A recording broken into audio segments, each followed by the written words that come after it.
My lord, already got some in the room, Riley, already. How are we all doing? Got a bit of sun glare coming out through this window. It's getting quite warm in here. A parcel? No parcels today, my little boy. How are we all doing? Who have we got? We've got Mad Kiwi, Snobby Scrap Pickers coming. Ethan's doing. Ethan? Yeah, no, another one. Morning, everyone. How do I become a mod on Micks channel? Don't tell him. Very simple. I can add you as a mod. That's not a problem. Fun things to do with tech. Sparky, how you doing? See if you've changed your name. Hiya, Pete. How you doing? M&J Garden Services are in. Stefan's in. All good. So let me throw the link down. Let's start off straight away as we mean to go on. As I said in the description, everyone is welcome to come on up. So let's put that in there. Yeah. Who else we've got? Collins just come in. Ramsmo's in. How you doing? Jason Hughes is in. Lucky Seven's in. Jordan's in. Playtime's in. I've got quite a few already. Got 15 in them already. That's cool.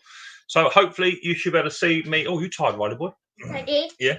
I don't know. Roy is he's probably travelling, so I doubt he will. In the new shed, yeah, we're in the new shed, definitely. We have moved in, and we're now in the process of just moving stuff on over. So that's all good. Now I do, before I continue with anything, I do have an announcement to make, and I don't expect this to be a very busy live stream initially, purely because of it is Remembrance Day, and I know that I have been watching the Remembrance Pray stuff on at the moment. So I do fully respect that, and that's why I did it at midday, because I've been minutes silence at 11 o'clock. So I have respected that because of the men and women that fought for our country, and if it wasn't for them, we wouldn't be here today. So I just want to announce that, but just to show some respect today for our Remembrance Day, which is very important day of the year for all of us to remember those that have fallen and those that are still fighting. It's very important. I myself did a bit of service, not a great deal, but for those men and women that did give the ultimate sacrifice, I do fully respect you. So that's that. As I say, the link is in the chat. Feel free. And I'm going to add a few more mods today. Let's have a little look-ski who we can add up as a mod, Riley boy. Live stream is on. Let's turn the volume down a smidges. Yeah. And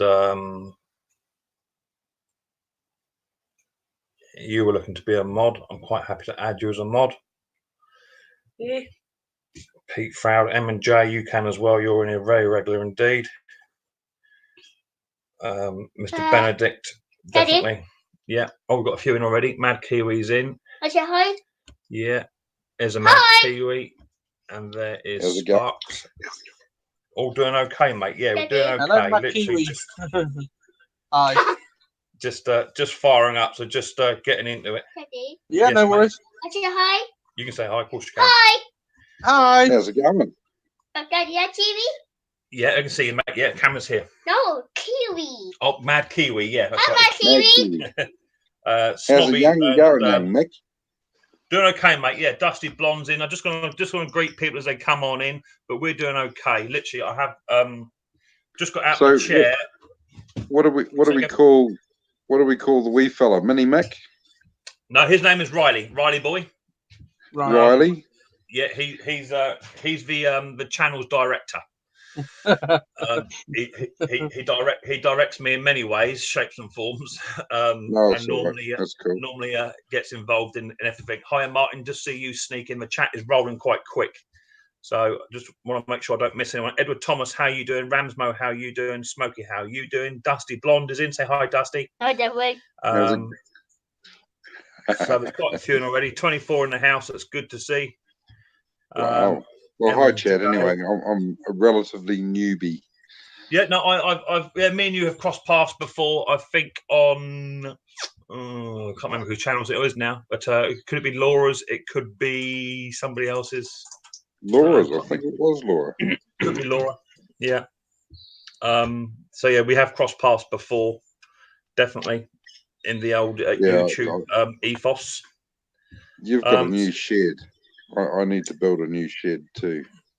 Yes, I was very fortunate, and right at the end of the season, I had a little influx of mowers and strimmers and bits and pieces, and was able to get just under £1,000 together in about the space of about a week and a half, which was cool. And my old shack is exactly that. It's an old shack, and I must get used to look at this camera. It's difficult because I'm trying to read a chat at the same time, so it's difficult. So yeah, I was able to buy this one, which I paid just over £800 for, and it's a 10x20. It could do better being a touch higher because I'm 6'2". So I've got to make some modifications to it. But yeah, it's good. It's all been now nearly ply boarded out of 18mm ply. It's got temporary electrics at the moment, but I'm looking at pricing up for proper electrics to be in here. But yeah, we're in. We've got a fire. We've got electrics. We've got Wi-Fi. The camera. We've got a camera. We've got stuff we need, and it's all good. You got Riley, the producer. He's here, mate. Yeah, I tell you, Riley is he's the managing director. He tells me what I can and can't say, and he's got the script that I have to follow. Is he on the tools as well? I do try and get him on the tools as best I can, but he's got learning disabilities, additional needs, so I have to go a bit careful. What's that? It's snobby. I have to go a bit careful, but yeah, I do. But the idea of a channel is to raise awareness for my son's syndrome and to teach him life skills at the same time. That's the idea. Daddy. Yeah. Say hi, Sophie. Yeah, say hi, Snobby. Hi, Sophie. Hello, Riley. What's up? What's up? What's up? Daddy. Yeah. That is Snobby. That's Snobby down there. You bubble? Someone's just asked, what pixel is that camera mic? Don't know. I bought it off of eBay, off of Amazonian. I can look it up, but it doesn't actually say. I think it might say in the old destruction booklet. I didn't really pay much attention to it. I think it's about 720p. I'll have a little look at it. Yeah, it's a little bit fuzzy. A little bit fuzzy. Oh, that's me. Sorry, I'm such a rookie. Oh, that's better. It should be good. I had a haircut, so. Hello, everyone in the chat. It should be good because I'm up to it yesterday. I had a bit of a test with it yesterday. So it should be good. Orders. Let's have a quick look, see what it was. I've got loads arriving today because it's Mrs. P's birthday in a couple of weeks. So I've bought her loads of stuff. Let's have a look at the specs of it. Mad Kiwi, how are you doing? Sparky? Good Snobby. Yep. No, it's what's the time here? It's 1:10 a.m. Monday morning in New Zealand. Wow. Yeah. And things to do with tech. Hello. Yeah, my nickname's Sparky. Oh, Sparky. Okay, you can call me Craig anyway. That's my name. Yeah.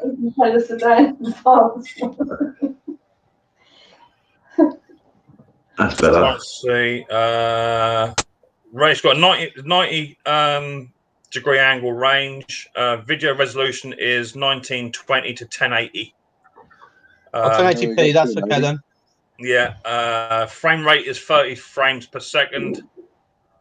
Full HD.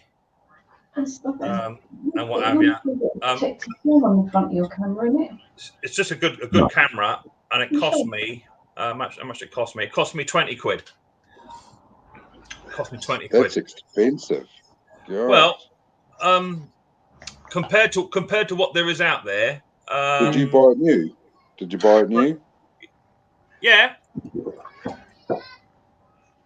Brandon's here. Oh, hang on. I'll be back in 2 seconds. I've had to lock the front door because me and Riley are on our own, and I didn't want anyone coming in. So just talk amongst yourselves.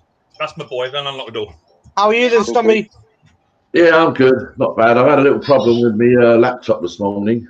Ow. Hi. Yeah, we've had a major problem this morning.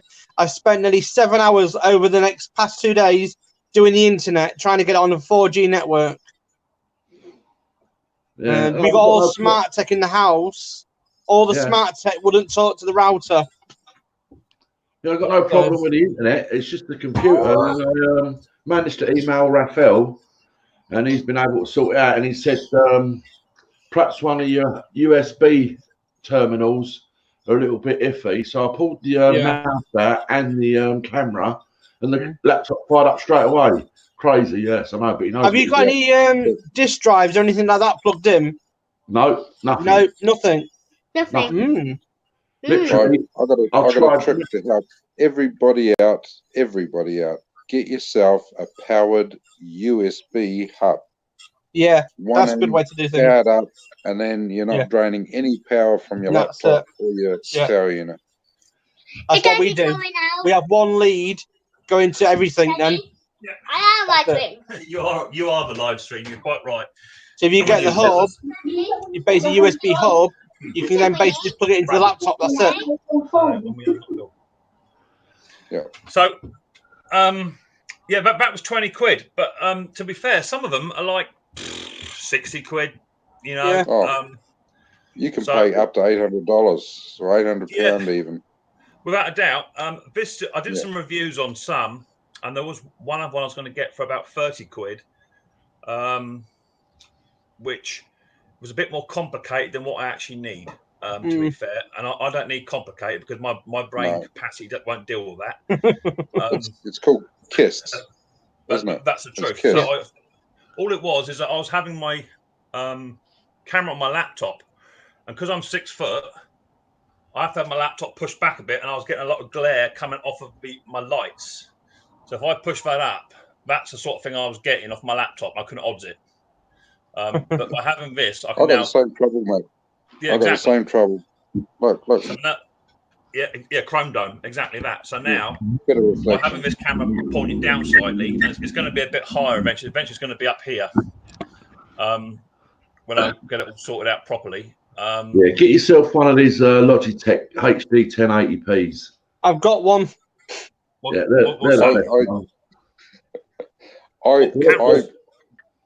missed out on a Logitech 925, was it? That's it, yeah. 925. What is that, a laptop? No, this is webcam. Webcam. $20. In all fairness, this will do. And also, the reason I got it is because when I'm working on carburetors and stuff on the bench, I can bring this down to here.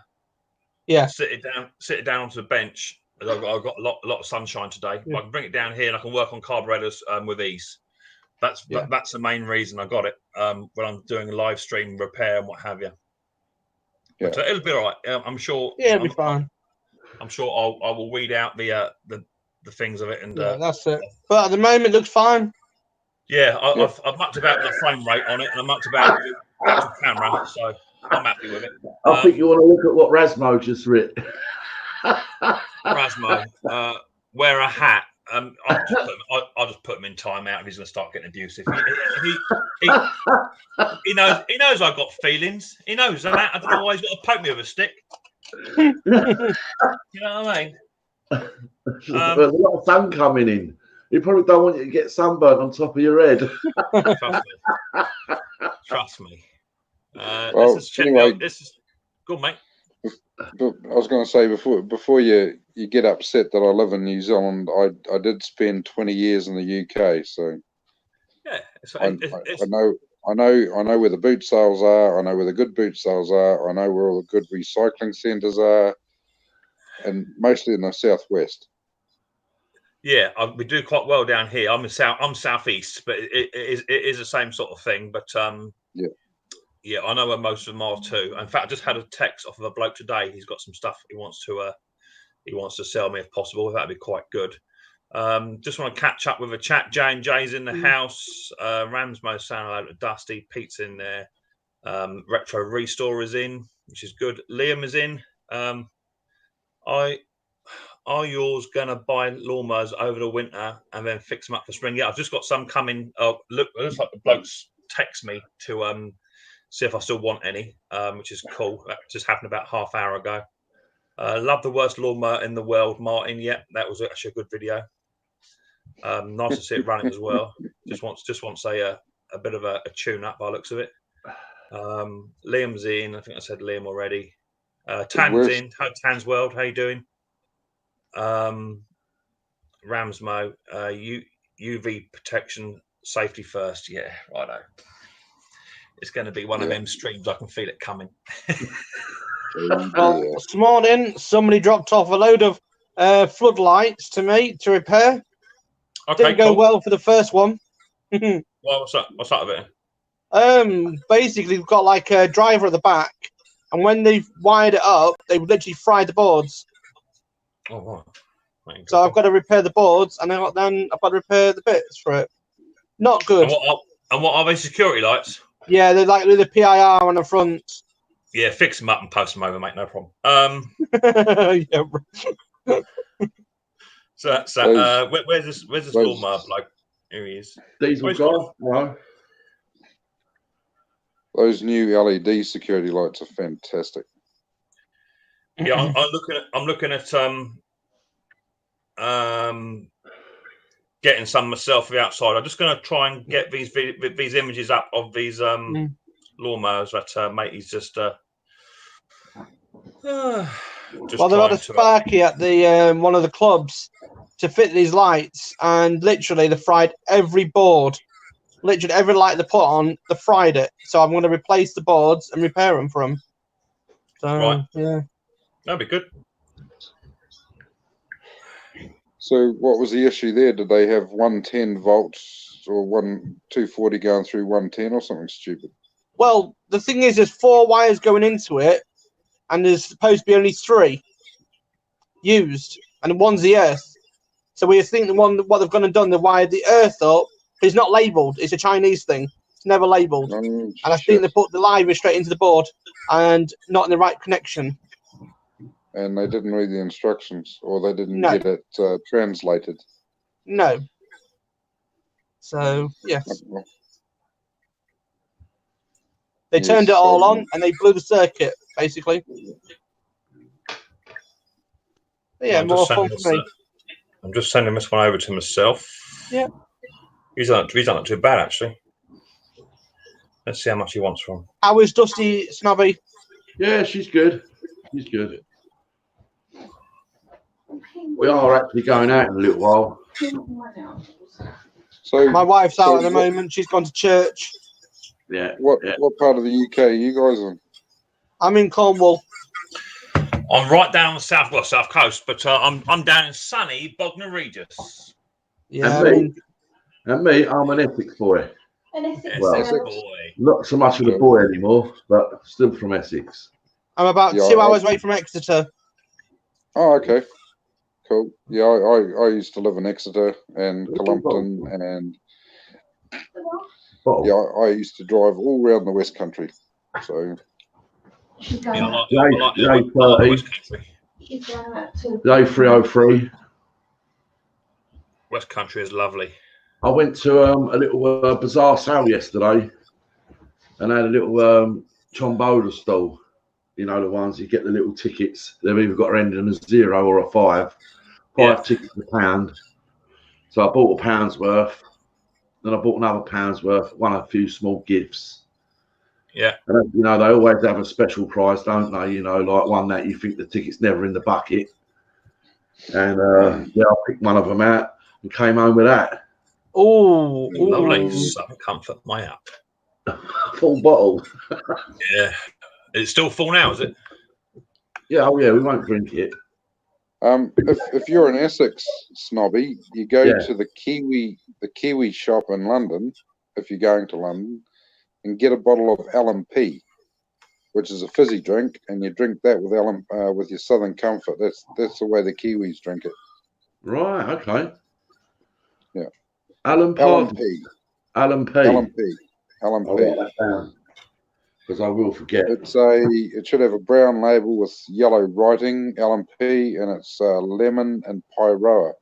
We still don't know what the pyroa is, but that's where it's made. Right. I'm just thinking, Sparky, you're 2 hours from Exeter, so what, you Tavi, are you? No, not that far from there. Yeah. Yeah. I don't write. Chris the Scotch Preppers in. How you doing? Yeah, we've just had a lot of rain at the moment. Tell us about it, mate. It's springtime here. I've got the bloody heater on. Smokey is saying he works on mowers himself and he doesn't like the new Briggs and Stratton plastic carburetors. Join the queue. Smokey's a good lad. I know Smokey. They're absolutely shocking. Yeah, I don't know the last good Briggs probably came out 99. Yeah, the flathead. Yeah, the flathead are without a doubt a good engine, but or robust. The new carburetors are okay if you drill out the main jets, but you've got to drill them out, especially after about 3 years. I just file them out with these. Just get a set of gas pipe cleaners to them, and just use the old files on these and clean them out with those. That's what I do. Just clean them out.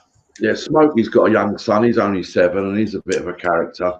Cool. Quite a funny lad, actually. But my Riley boy's just gone back indoors. He's Brandon's just turned up. My second youngest. He was out at a sleepover last night watching some YouTube fight or something going on last night. What? The UFC one? I've got a feeling it was probably one of these prank versus prank sort of style things. That's what he's into. So. It was on the news. It was on the news, all that one. YouTube fighters. That's it. I see it. Oh, yeah. It started about 5 o'clock this morning. He went to a sleepover. I think it starts about midnight. It started at 5 o'clock this morning. Jason. Sorry. You know what? Yeah, Jason, if you get not a lot of wire on the actual LED, if you take the small plate off, it's usually either a chocolate block, we call it, or it's got like a clip inside and you can replace the cable. When you say chocolate block, is that like Galaxy or something like that? No. Okay. Well, I'm just asking. Chris the Scotch Prep is in the house. How you doing, Chris? Nice to see you, buddy boy. And Rob McGrill's in the house. Here comes my Riley boy flying down the old lawn at 100 mile an hour. Yes, buddy. Hi, chat. Mate, come and take a seat. Come and have a chat. What's Brandon doing? He's just chilling out, is he? I've changed my outside 24 halogen lights to LED ones. Cheap to run. Yeah. I've only got a cheap security light on mine. Daddy? Yes, buddy. You rejoin me, Mama? Yeah. You rejoin? No, that is me, buddy. That is me. Daddy? Yes, buddy. Is that her? That's Dusty Blonde. You do it? No, she's in the chat. Yeah, Who told me, Troy? she's in the chat. Let's not panic about it. Daddy? He's a bit on edge. You want one drink? Here you go, have some juice. That might calm me down a smidge. I'll put some vodka in it for you. Riley. Wait, who's that? Snobby. Riley. Come here so you can see Yeah, her. Sophie? Ask Daddy when he's going to have a sandwich. Dad, what sandwich? I'm not having a sandwich. No, no. Oh, yeah, I've got to do it. Yeah, I'm getting there. I am getting there.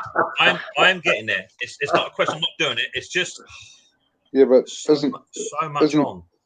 Isn't Sandwich down the southeast? Yeah, there's a place called Sandwich. Yeah, but I've got to do the nasty sandwich challenge, and I was nominated by Snobby because he's a git, and I've got to do it. But I've got so much on project wise and stuff. So Yeah, but don't forget, you do get to call out 2 other people to do the sandwich as well. I've already picked my other 2. Have no fear. Yeah. They're in the chat now. Actually, they're in the live stream chat now. So, yeah. Right. What's going to be into your nasty sandwich? I've got hot sauce, Marmite, pickled eggs, and something else. Beetlejuice. Not Beetlejuice, no. Yeah. Something else. That sounds good, Riley. I like the sound of that, Beetlejuice. Brilliant. Something else, yeah. So I've got to get it done. I've got to get it done. Tomato will go well with that. Hell no, not happening. Not happening this day or the next. Me and tomatoes don't get on. End of. Okay, It would just right. it would just be pure sick. Not happening. Okay, I won't upset you. I won't upset you anymore. For some reason, I can eat tin tomatoes like in the bolognese if it's smashed up, but sliced tomato or tomato in a frying pan, whatever, or tomato in a sandwich, it's not happening. I just put it in my chops and that's it. It comes straight up. I can't. I've tried it. I'm tried and tried, and I just cannot do it. I must be really sad Kiwi then, because Why? I love soggy tomato and cheese sandwiches. I leave them for a day. Oh no, Let them get really soggy. No, ain't gonna happen. Ain't gonna happen. I'm telling you. I have really tried, and I will eat most things. I'll give anything a go, even foreign foods. You know, sort of like sheep's brains. You heard it here, everybody. He will try anything. Yeah. Most things. He can go to Turkey. He can go to Turkey and eat 13 different meats, and he worries about 14. A little red tomato. Oh, 14. 14. Yeah, 14. Tomato. A mixed grill. No, it's not. It's not that. It's not that. It ain't that. I just physically cannot keep it down. It just literally, if you were to put a big plate of sandwiches right in front of me, and you used one knife to make it all, but then you got another knife that's had tomato on it, I could tell you what sandwich that knife's been cut. Yeah. Wow. I tell you, literally, it's like that. Have you ever tried a tomato cut in half and a nice bit of salt put on it? That makes it completely different. Well, just not listen to me, Lee. He's gone. He's gone. It's not happening. I can't do it. No. I know he does. That's all right. What goes around comes around, doesn't it? Yeah. My grandfather, his folks were from England many years ago, but mining stock from up north, and he used to put pepper on his strawberries and sugar on his tomatoes. Blimey. Put sugar on his tomatoes. Is he colourblind? The sugar knocked the acid down a bit to make him better for him to digest, because he wasn't too keen on them either. All right, I might have to give that a go, but I've tried for years, and I'll eat all vegetables, all fruits, and all meats. I'll give anything a go as long as it's cooked right. I'll have a go at it. You know, so marrows, leeks, courgettes. I'll eat all of them. I'm the same with strawberries. I was allergic to strawberries, and I can eat them now, and I don't come up in hives. But I'm still very, very temperamental. I only eat half of one or something, you know. Yeah. Strawberry jam, not a problem. Yeah. It's been processed. Yeah, I don't think I'm allergic to it, because I can physically put a tomato in my gob, chew it, crunch it, swallow it, but within seconds, it's coming back up. Never have tomato sauce. Eh? Never have tomato sauce. Yeah, no problem. Tomato sauce is fine. Tin tomatoes is fine. Ooh. Yes, to have it processed. Like gone through a. Yeah, strange, isn't it? It is. I mean, my brother's the same with eggs. Vince, he can eat quiches, he can eat cakes, all that sort of stuff. But give him scrambled egg, fried egg, or boiled egg, he's walloping. He's thrown up everywhere. Wow. I mean, there's someone there just said. I think it was Tim said my brother can't eat tomatoes like that either. He's the same. It's just a texture. I just can't. I don't know what it is. I just cannot keep it down. I've tried, and literally I try, and I'm hurling, trying to keep it down, and it will not stay. So in the end, I thought I was enjoying it, so I'm not going to eat it.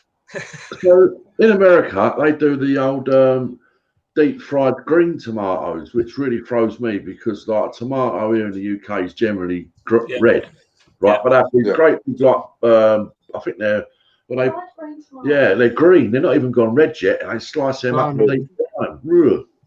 I mean, I even try get in Turkey. They do these their tomatoes like that in Turkey. They're huge.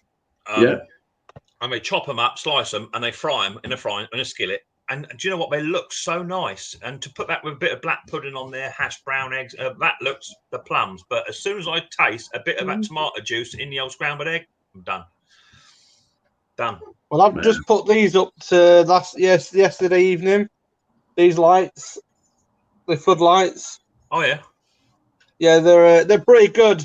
They're 100 watt each, and there's pack of 2 for 58. Okay. But they're really good. I mean, we've got them on like a beam sensor, so anyone goes in the hallway, anyone goes on the porch, it just goes on and it doesn't half blind you. Mm-hmm. Yeah, good. Effen's just said, what about tomato chutney? Tomato chutneys, relishes, all of that, no problem. I can eat that. And that's what I was going to say with Snobby. We do make green tomato relish over here. That's because you're strange. That's because you're really weird. That's all there is to it. It's all there is to it. It's all there is. It's just, you just need to check up from a neck up. It's as simple as that. Yeah, I call myself the Mad Kiwi for a reason. Yeah, exactly. Green tomatoes is yes, a bit like eating a green banana, isn't it? It's not doable.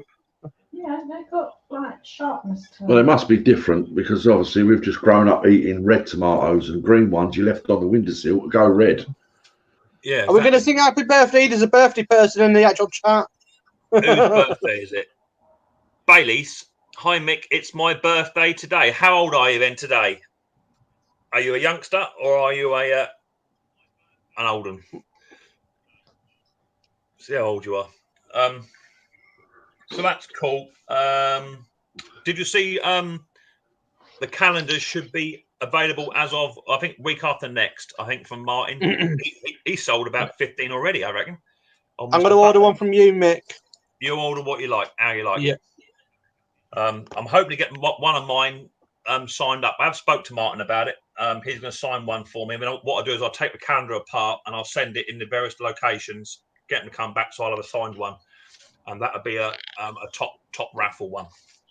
Yeah. Which would be good. But I know Martin's chat yesterday was going absolutely bonkers. People were screaming out for stickers and screaming out for magnets and calendars, and it was crazy. I did notice in that chat yesterday, right, that there was a hell of a lot of people in that chat that just had one subscriber. Yeah, some people are just viewers, mate. Some people are just viewers. Mm. You know, we're going to start their Christmas shopping. Well, no, we can't. Normally, their channels are locked down, but they are subscribed to other people. Right. None of them came back to me. No, a lot of them don't. A lot of them just have the one or two channels they keep up. I mean, you know what it's like, Snob. If you're subscribed to say 100 people, it's so hard to get through the videos.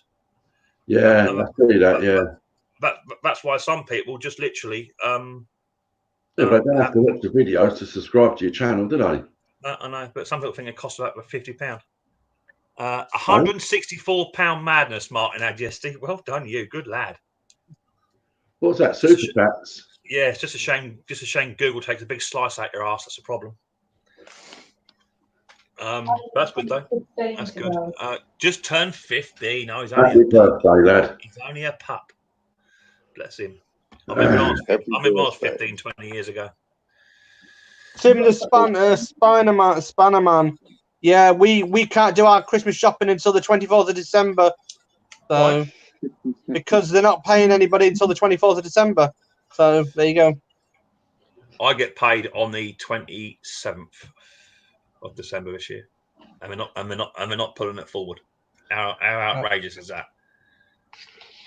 So a best friend of ours lent us a loan over Christmas, and I said that's fine, fantastic. So we've done that.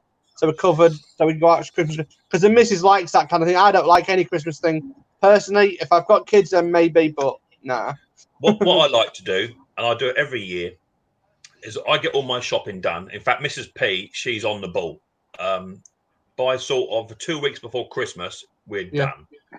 Apart from last minute vegetables. You know, all that sort of caper. So we're done. So what I like to do, I go up to Chichester, my nearest big town, and I go down to Costa because I do late night shopping, and I go out to Costa Coffee there, sit outside with my woolly hat on, with my scarf on, sit out with a large cappuccino, and watch all the cranks running past, trying to scurry and do their Christmas shopping, and all round with each other. That's what I like to do. Hi, Laura. Hi, Scottish Pepper. Yeah, YouTube take 30% of all your super chats. You're right. And I think it's higher in the States. 40. I think it's. Is it 40 or 45 in the States? I think it's 30% across the board, mate. Hi, Laura. How you doing, honey? Yeah, they take 30 over here, which is that's crap, isn't it? But there you go. It is what it is. You know, Google needs to make some money somewhere. They can't give away stuff for free all the time, can they? You know. Yeah. That's what it is. Can you show the Mowers, Mick? Yeah. Okay. So let me try and share this old screen out. I've got two things to show first off. Let me try and figure this out. Share screen. Hi, Laura. Oh, first of all, I need to get the picture up first. Let's do that first. So this one come through yesterday. Now I should have did this yesterday. A fellow was in the old in the chat, and he's made a bench up, a workbench, which is fully adjustable. What have I got running here? I don't want to shut down what I don't want to shut the stream down. Let's shut that down. Technical. That one there. And then I want to put the bed up, which is that one there. Load. And then bring you guys back up, which is that one. And then, right, share screen. So this is a bloke called Tom. He was in yesterday. And I meant to share it out yesterday. So let's share the screen. Click that one. I'll share. And then bring that up. So you should get that now. And then you should now be getting that. Can you see that? Yeah. Yep. Any ideas what it is?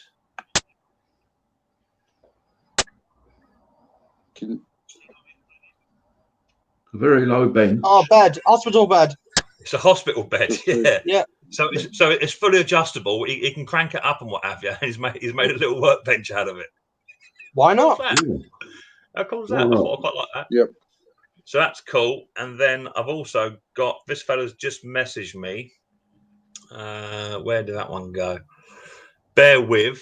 I need to find where I saved it now. It's a bed one. This is where those naughty pictures going to come out now. I hope not, because actually there is my calendar photographs are on here, so I need to go a bit careful. I'm just looking at all the apps he's got. See, I've only got about 4 apps. Can you see those? Yep. Nice. So it looks like a Mountfield 414 and a Mountfield. I'm sure what the other one is. But he's just texted me today to say these two are available. He gets them from a scrapyard, and I dare say I probably won't be paying much more than about £5 the pair. £5 a pair? Yeah. Oh yeah. It's seriously cheap. I deal with them all year round because he pays per ton. So he's making money all day long. And what are they worth once you sell them? 30 quid? No, they probably go in top season. They probably go for about 120 a pair. 120 each. Each? Yeah, Royal trying to tell me I'd get 30 quid for my one. Running.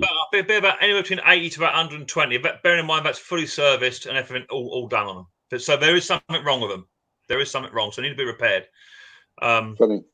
Funny story, mate.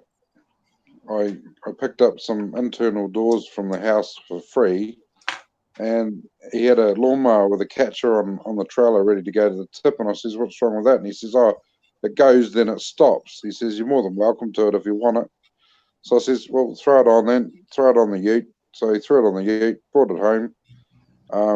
The petrol tank was full of water, full of grass and shit. The carby was blocked up and covered in oil. Gave it a good clean out. Threw a little bit of meth in with the petrol. And one pull away she went. Hasn't stopped. Yeah. That's what you want. That's what you want, mate. And most of the ones that I get are like that. They're so simple to work on. Some are a bit sketchy. But hi, Kathy, how you doing? Points, flywheel. That's about it. Yeah, they're not too technical.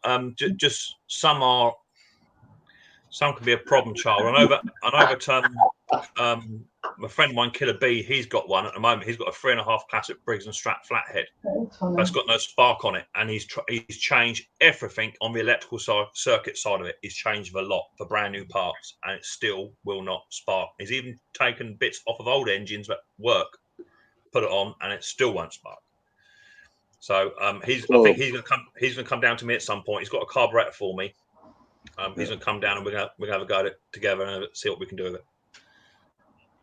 It can't be nothing drastic. It can't be anything severe. I bet it'll be so simple, like something really simple that he's forgotten to do, or it generally something is ridiculous.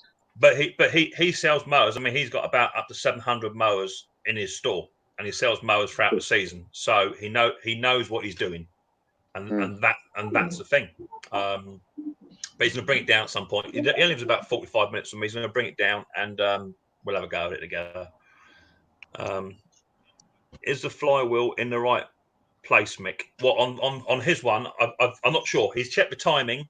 He's checked. He's replaced the flywheel.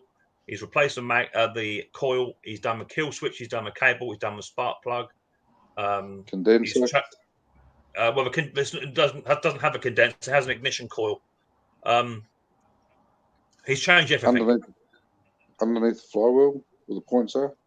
No, not on these. No, not on these. No.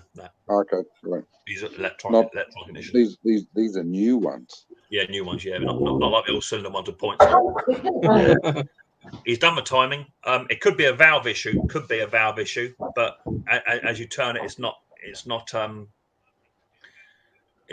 giving the spark at the right time. But he has checked the timing on it. He's done everything to it. So he's going to bring it down anyway, and I'll smash it with a hammer and throw it around the lawn for a bit and see what happens. I should get it though. Just tell him to insure it, and then run over it with a roller or something. It's not that old, from what I understand. It's not that old.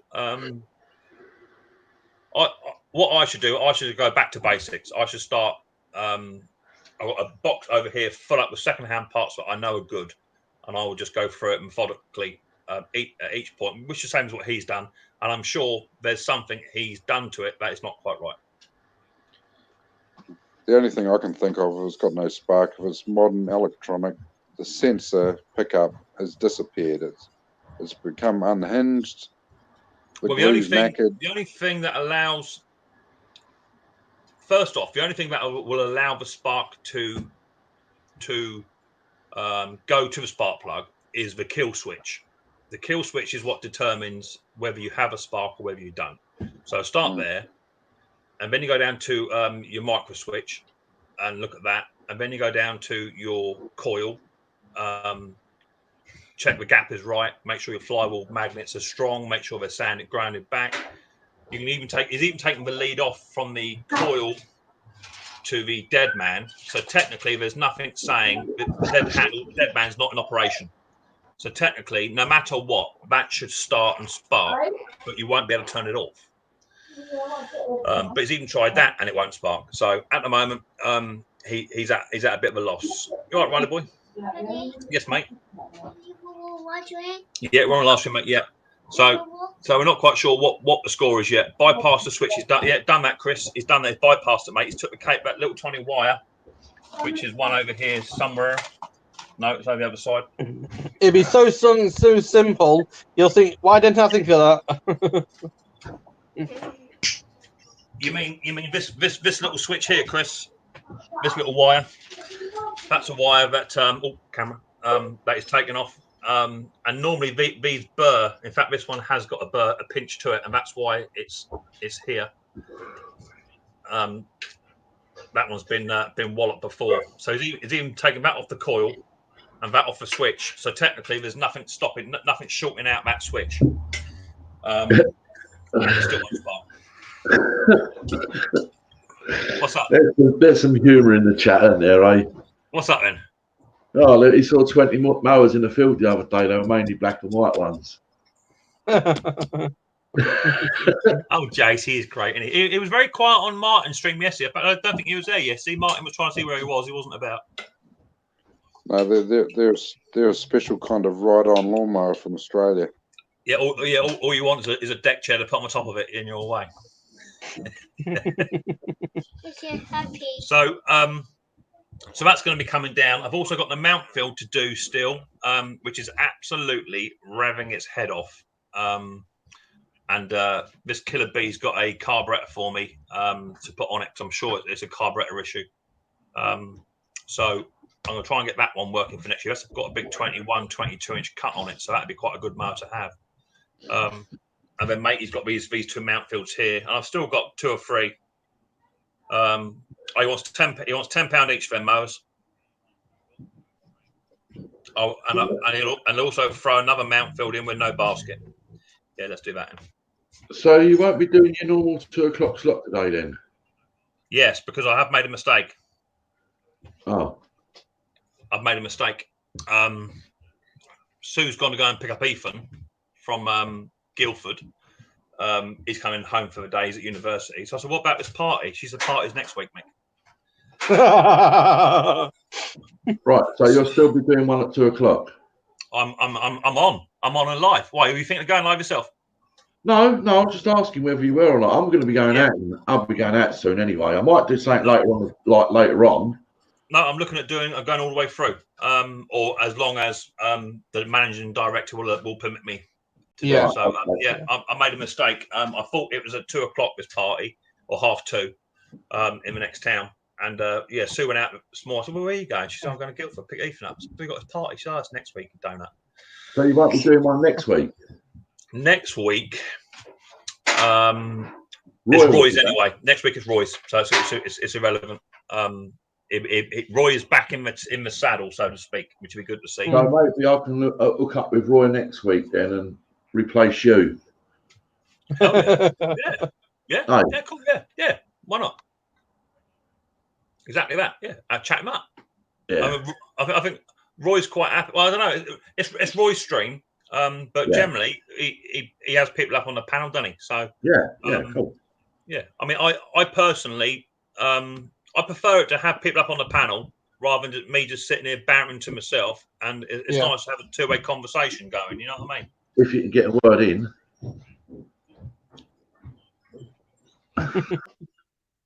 And that was the end of that. Well, he keeps getting chopsy. That's what happens. No, yeah, that should be fine, Snob. I think I don't think he does just a YouTube one. I think he does do a StreamYard one when he's on his Todd. It's his choice. Well, it's nice to start off the stream with someone straight on the panel, isn't it? You know. When me and Roy are doing a group one, then we generally have a meet up 15 minutes before and have a chat and what have you, and it tends to flow a bit better. And then definitely if Roy's about and he's doing his stream, then I don't see why he wouldn't want anyone on there. That'd be cool. The first hour already. Mary's in. How you doing, Mary? Nice to see you. Lucky, I've always seen Lucky already, so that's cool. You all right, boy? Lucky and, 7's in the house. Hi. Yeah, I got so many projects out on my pile, Mick. It's just ridiculous. It's crazy. I'm not knocking it, because this time of year generally I'm actually struggling to find work to do generally. But I've got, as I say, I've got a couple of bits over here. I've got I can show you actually, can't I? You've got the Ryobi one as well. I've got my wandering lead, didn't I? So the Ryobi one. A quick question, Mick. Yeah. Are you supposed to enter people's chat if they're live themselves? Say again. Are you supposed to? I mean, I don't know how it works, but are you supposed to enter into someone else's chat and they're actually live themselves right now? Because there's someone in the chat that are live right now, and I didn't think that was a good thing to do. Who's live now then? I believe it's this Mary. Okay. You know, I don't think that's the right way to do things. You don't come into someone else's live stream when you're live yourself. Okay, so number one, all I'll say is it's Mary's live stream, Mary's channel, Mary's chat. She does what she likes, you know. All I would say is if Mary come in here and she said to me in the chat, I'm live now, I would take that as someone pissing on my fireworks. Well, I would say yes, absolutely.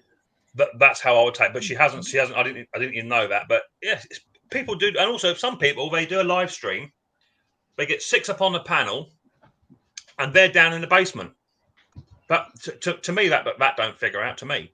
People have come to watch and listen to you, and they end up having the panel filled right up, and the host goes down. Yeah, something I would never dream of. If I was live, I certainly wouldn't go like into other people's live streams and things like that. I know what you're saying. If they came in saying, "Oh, I'm live right now" and all that, you know, because it could potentially take people away from your stream and chat to theirs. Yeah, I would do it. Again, it's none of my beeswax. If that's how they want to do it, that's how they want to do it. It's down to them. Yeah. But as long as they're not taking the mickey out of my streaming, I'm happy for it. Anyone, as I say, anyone can come in, anyone can come on the panel, as long as everyone's courteous. I don't really mind. You know, I know there's a few people that wouldn't agree to what you're saying. What's that? They wouldn't agree with that at all. You know, I mean, you're quite good about it. You know, you're quite good about it. You know, she's not come in but others, I know they wouldn't have that at all. And someone's dealt with it anyway, but it's just not what you do.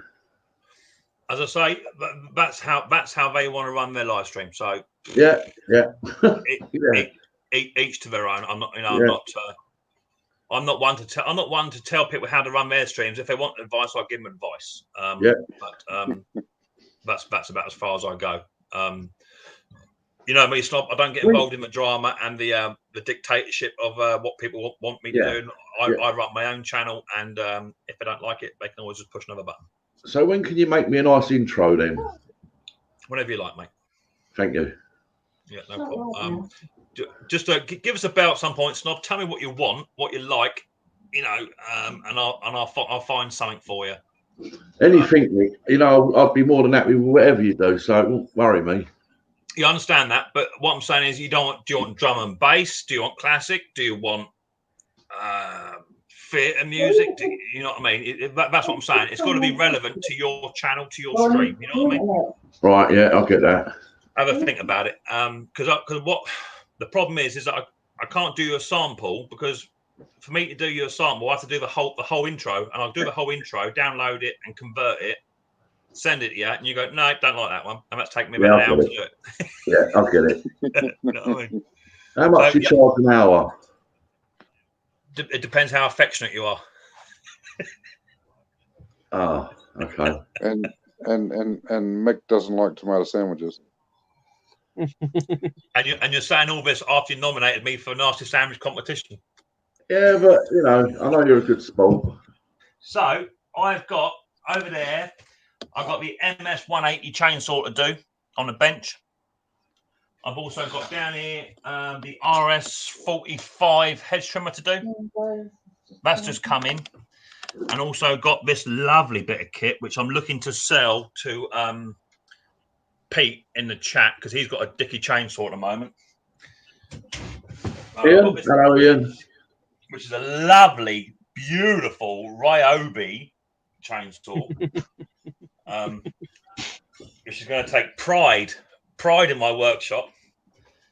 The fellow who called this to me, I don't know if you can see that, but the oil is actually hanging off the saw. It's absolutely heavy. Overfilled it. Well, he's assured me that actually what it was is they actually had an oil container in it that's knocked over. That's only about 2008 model, so that should go. Which would be a good little saw to have.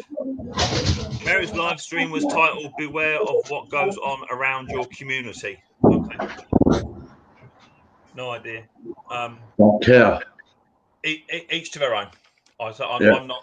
I was on a few live streams yesterday, and I had a conversation with another YouTuber a little while ago about certain groups of people, and how they've fallen out and this, that, and the other. And I was watching two or three live streams yesterday or day before, and it's just funny how that group have split, and one's got quite a few people on the chat and one's got next to none.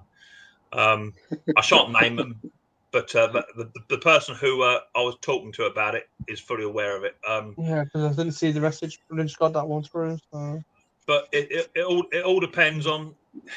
It depends on what you want to do out of your channel. You know. I belong to two or three splinter groups. I belong to a small engine nation, which is mainly US based. People who work on small engines. I also belong to a Ninja Nation as well, which is a lawn care side of it. So I help and advise people who cut grass and garden stuff for a living. I advise them on repair stuff, on that sort of thing. I belong to Facebook groups about lawnmower repairs, sales, and what have you. So I'm in quite a few different groups, and each of them has its own little drama queens inside it. I try to keep as impartial as I can because it just leads to aggro. I just can't be doing with aggro. And it's the same with me, Mick. You know, I'm 50 now, and I'm not interested about getting numbers or anything. It's just genuine people that I'm after, real people. I was talking to Snobby just the other week about this, and I used to go on growth streams. I used to go on all that sort of stuff to boost my numbers up, you know. But then after a while, I was noticing that people on my growth streams were taking their subs away after the stream, and also the people who did stay, they're not in my regular comments in my regular videos. So I've now, for quite a while now, have backed right off of growth streams. I'm still going a few because they're actually good friends of mine who run them, and they do comment on my videos regularly. But I tend to just mod for them. I prefer for my channel to grow slowly and have regular viewers, regular commenters on my videos. You know. Yeah. Otherwise, no point. I'll be putting some new videos on in the new year. I've took a lot of videos down to re-edit some stuff off them, and then I've got a lot more going up in the new year. Yeah. But all this takes time. Like it's time. Time to comment, time to make videos, time to go live stream, and then you got to go and fix the stuff like Mick does. He fixes stuff. Yeah. And myself, I don't really know what I want to do because I'm interested in so many different things. Yeah. Classic cars, classic trucks, classic tractors, old engines, traction engines, drones. Because I fix electronics to electrical to about 7 different varieties of things, and it's like I got a comment on one of my streams to say that you're an engineer, you don't use certain tools. I said, well, a tool's a tool basically. It may not be designed for it, but it worked. Some people call me a tool. The idea of a tool is for it to be fit for purpose. That's the idea of a tool, you know. And a very simple one is like this very, very cheap screwdriver, which I think I might have purchased from a country fair sort of garden centre at some point in its life. I've had this screwdriver probably about 10 years. It's not a very high quality one at all, but I put it in the grinder and shaved it right down flat properly and narrow, and that's my one and only go-to Honda jet removal in carburetors. It's the only one that fits, because the other ones are just too narrow in comparison, and that one just fits absolutely beautifully. So an engineer will engineer a tool for a purpose, and that's the idea. Like security screws. I didn't have an adapter to take the screw out, so I made one. And somebody commented, you can't make one, you're not supposed to make one. I said, well, why not? Really? Yeah. You can make anything if you put your mind to it. Yeah. Yes. It did. In fact, somebody sent me a video yesterday of a bloke called Double Wide 6. He does lawnmower repairs and he does all that sort of stuff in Canada. Big YouTuber. And he devised a fuel pipe pulling tool for getting fuel pipe through a tank. And do you know what? It's so simple. And I thought that if you could patent that, he'd be a millionaire, because it is so simple. And just to watch him push it through, put the pipe on it, and pull it, I spent about 20 minutes with my forceps, trying to beat it through. And this bloke has devised this little tool that he's made himself, and it works. So I'm actually going to make one of them up. I'm interested in the same as you, Mad Kiwi. I just try to film all of what I'm interested in, given the chance. No, exactly that. That's what it's about. I've got a very varied interest in all aspects, music, in everything that's outside, and I will video anything that's of interest to me. But I don't mean to say that my subscribers are going to watch it, but it interests me. You know, and that's the whole point of YouTube. It's for you. It's your channel. Exactly. You can please some of the people some of the time, but you can't please all the people all the time. Well, there was someone in the chat a minute ago that said they've got to have a look at their tumble drive because it's the drum's not going round. There you go. That's a belt. If you'd have seen that, you could have said, "Oh, we'll go and check my tumble drive video out," but you didn't see it, so that was Smokey in the chat. Smokey, go and check my video out. It's in there. I've got a tumble drive video. It won't show you how to fix a drum though, how to stop them spinning around. But tumble drives are easy. I dare say with tumble drive, you're going to go in there, you're going to find a broken component. Belt, broken belt or something. Yeah, I've got a tumble drive belt here if he wants it. It's either a belt, it's either a bit of belt or a bit of tension pulley's gone. The jockey, what I call the jockey wheel, that would have gone. Yeah, tension. It's like you get a 2 slotted screw head, and you basically got a normal box standard slotted screwdriver, and I cut a gap down the middle. And literally, I got said people's commented on it. I was like, what? I mean, that's the thing. I love the way people comment on my channel, because most of my regular viewers are actually quite honest. If they don't like it, they just say, you know, and that's what I appreciate. It's when you get their thumbs down, and there's just no reason for it. I would like people to give me a thumbs down and say, yeah, that was crap because you didn't do that right. You know, or this is how I do that. Yeah, I've got a challenge for you, and it's got nothing to do with sandwiches. I'll be back in 2 minutes. I've just got to clean up my little lad because he just went to the loo, and I have to go and check him. Okay, no worries. Yeah, like I say, I get quite used to one time I got a comments 8 comments on the same video about the same subject, but everyone's asking me you shouldn't use an angle grinder this way, you shouldn't use a drill this way, and I'm like, well, I've done this over 20 years. I've been doing it the same way, and I've never needed any other problems. You know what I mean? I've never had a problem. I've still got 10 digits. Yeah, that's it. That's it. It's like I know a farmer. He was splitting wood with a post driver over here that's operated by a tractor. He had a wedge on the bottom of the post driver splitting wood, and he chopped 4 fingers clean off. Ouch. And another farmer was driving posts, and he posted a photo with his handle bandaged up. And I says, "What the hell did you do?" He says, "Oh, my hand got caught between the post and the post driver and squashed it flat." And he's been driving post for years. So most accidents are caused through complacency. Yeah, of course. It's like if it doesn't work, give it a whack with the Yorkshire hammer. Yep. Not a Cornish one. No. I'm up in. I lived in Yorkshire. I lived in Lincolnshire, so I still call home there. I lived in Lincolnshire once.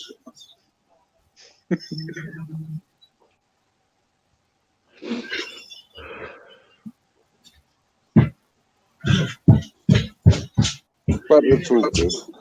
I'm back, guys. Oh, good. Hello. How's it going, Roddy? Hello. Good lad. Daddy.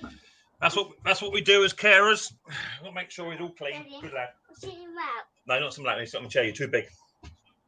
He's after 8 years old. He's now nearly clean. You know, nearly out the old nappies. He's getting there now, but we have to help out.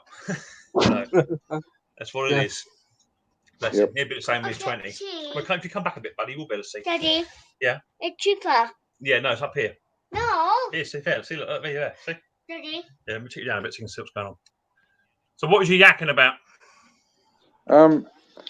When I was a young teenager, I wasn't allowed a motorbike, so I ended up having to build my own. Hold on. And I found out that the old Villiers two-stroke chain gauge was the same as a push bike. It was just a bit thicker. So I got a shitload of that thick chain off those old reel mowers that I used to get, and mounted the old Villiers onto the push bike, and away I went. It would do 40 mile an hour. Yeah, all day. TV.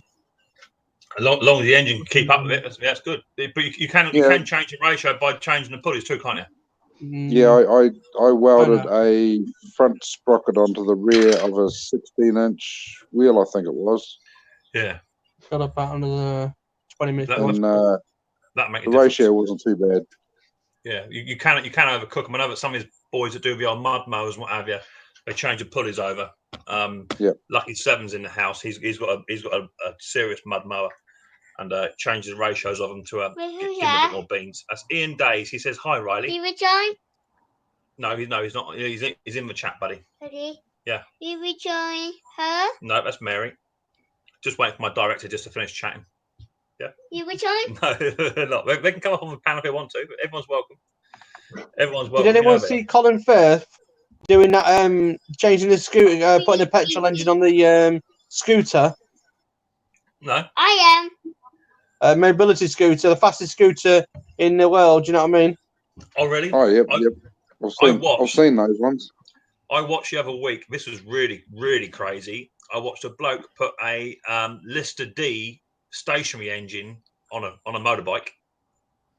That was crazy. Absolutely. I mean, it sounded like a Harley Davidson. It was really, really good. And he just had like a brake handle, which as he pulled that in, that pushed a pulley over, which grabbed the belt on the flywheel. And it sounded absolutely fantastic going down the road about 15, 20 mile an hour on a little Lister D. It's brilliant. I've just noticed, I don't know whether you noticed, Mick, Hunting and Stuff with J&J just put you in his community page 38 minutes ago. Say again. Hunting and Stuff with J&J put you in his community page. Right. So he's advertising you right now. Do you know what? He's fantastic, isn't he? Right? That's good, isn't it? Yeah. That's what it's all about. It's about sharing stuff. Yeah. I'm into hunting myself, as some of you would know, because there's a lot of bad press with hunting. But I do a lot of hunting myself, which I don't do any videos on because YouTube don't like that sort of stuff. Well, it's quite funny because a mate just dropped off a leg of venison for me today. Oh, very nice. Wish someone dropped a big leg off for me. That'd be all right. In fact, fact, yesterday, Riley, who did we have come in the house yesterday? What's that?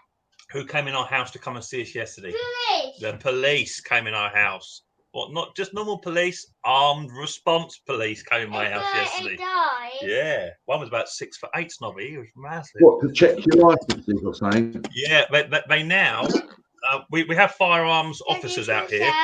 That's Jack. We have firearms officers. Yeah, which are retired policemen, civils, and they go around and do it. But because there's quite a few guns down in the southwest, they farm it out now to the Trojan units, to the armed response team. So I got a phone call at about 8:30 yesterday morning. Mr. Pearson, come around and check your guns. And like, it's like a normal mobile phone number. So where are you? You know what I mean? He said, "Oh, well, we're armed response unit." Was it something else? So well, there's no guarantee you are who you say you are, is it? You know. He said, "Well, it'll all become apparent when we turn up." He said, "Well." He turned up in this big BMW with a blue bonnet on the front, which is armed response. And these two fellas come out. So one was about 6'8". He was massive, and he had the old side arms on, and they're packing away the old automatic rifles in the boot. Real nice fellas as it goes. So they just pop around just to check my cabinet, check my guns, serial numbers, and my license expires tomorrow. I've already applied for it, so I just come out to do a license check on me and make sure that I'm a state of mind. And he said, "Do you hear voices?" I said, "Who said that?" They got no bedside manner. Some of these boys. I think what it is, they got, at times they got to have their finger on the pulse, and they haven't got a sense of humour until they clock off. But they're good lads. So yeah, but that's me done for the next 4 years. I'm all above board and legal again. Yeah. Do they know you've got a YouTube channel? Yes. Yeah. Oh yeah. It's all Do good. they ever watch it? Well, I hope so, because I put a Micks Mowers sticker on their boot of their car, so as it went off. So. But they're good lads. But I don't generally advertise the fact that I have shotguns and whatever in the house, apart from on YouTube in front of 31 people. But you have to be above board and legal, and he was very impressed. All my rifles have got the bolts taken out, and they're in a separate safe in the house, all hidden away under lock and key, automatic combination code. So as it should be. So have you got spaniel dogs? No. I used to, buddy. Yeah, they were in my mower store just over there, which is now my mower store. It was my spaniel store. I had 3 spaniels. I had a Welsh cocker, a Welsh Springer, a cocker spaniel, and a Phil Columba. But yeah, they're now over here, pushing up the daisies. Yeah, they've all gone, and I don't have the time to fully train another gun dog. Well, if you want to go hunting down in the southwest, I can jack you up with my old boss, and he lives just out of Wellington. Out of where? Wellington.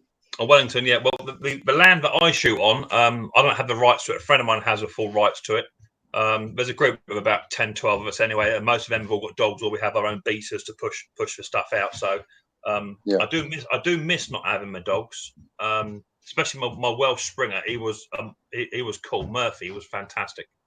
But to train a gun dog, you need to be doing it at least twice a day, in the morning and in the evening, and that's not including walk times as well. And the training continues to the day you have to have a needle put in them. You know, they really are hard work to keep on top of, because they like to please. But they want to please you in their own way, and with a spaniel, that's a hard thing to control, to bring them back. But yeah, I do miss them, and having a dog makes it easier too, you know. But it's what it is. I don't have the time to do it, and I've got the time to shoot, but just I've got no time to walk. I work nights, which is inconvenient for walking dogs as well. That means I walk my dog at half past 11 at night, and again at 6:30 in the morning, and you know, it's not fair. I'm in bed all day long, maybe locked up in a kennel. You know, it's not good. So for that reason, I'm not doing it no more. But hey ho, it may change once all the kids have gone and my life gets a bit easier. I don't know, but we shall see. But at the moment, my YouTube channel's taken off, and that's keeping me even busier. Despite the fact people keep giving me challenges to do as well, adding to my blooming list of stuff to do. You know, my dry is a GE profile newer model. Is it a Is it a It's a direct drive one, isn't it? That's a direct drive one. A direct drive? Yeah. Oh no. That sounds like a direct drive. It's got like 2 pulleys at the back, and it's got the direct drive one. I'm sure of it.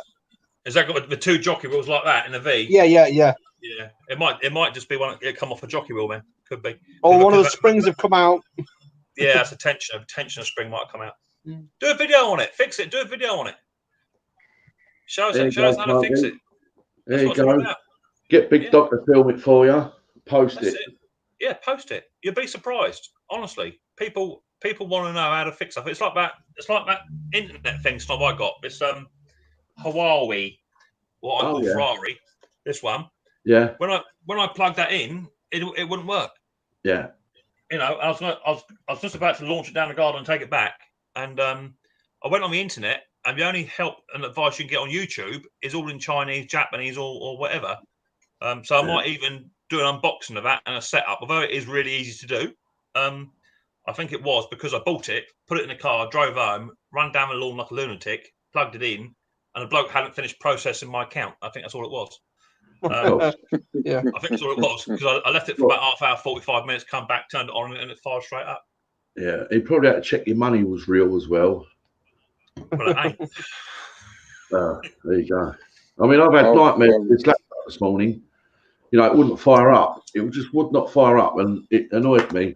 And I sent an email out to Raphael, and he just said like there might be something with the USB ports or something. So I pulled the mouse out and the camera, and it fired up straight away. Put a brand new mouse in and the camera back in, and it's perfect.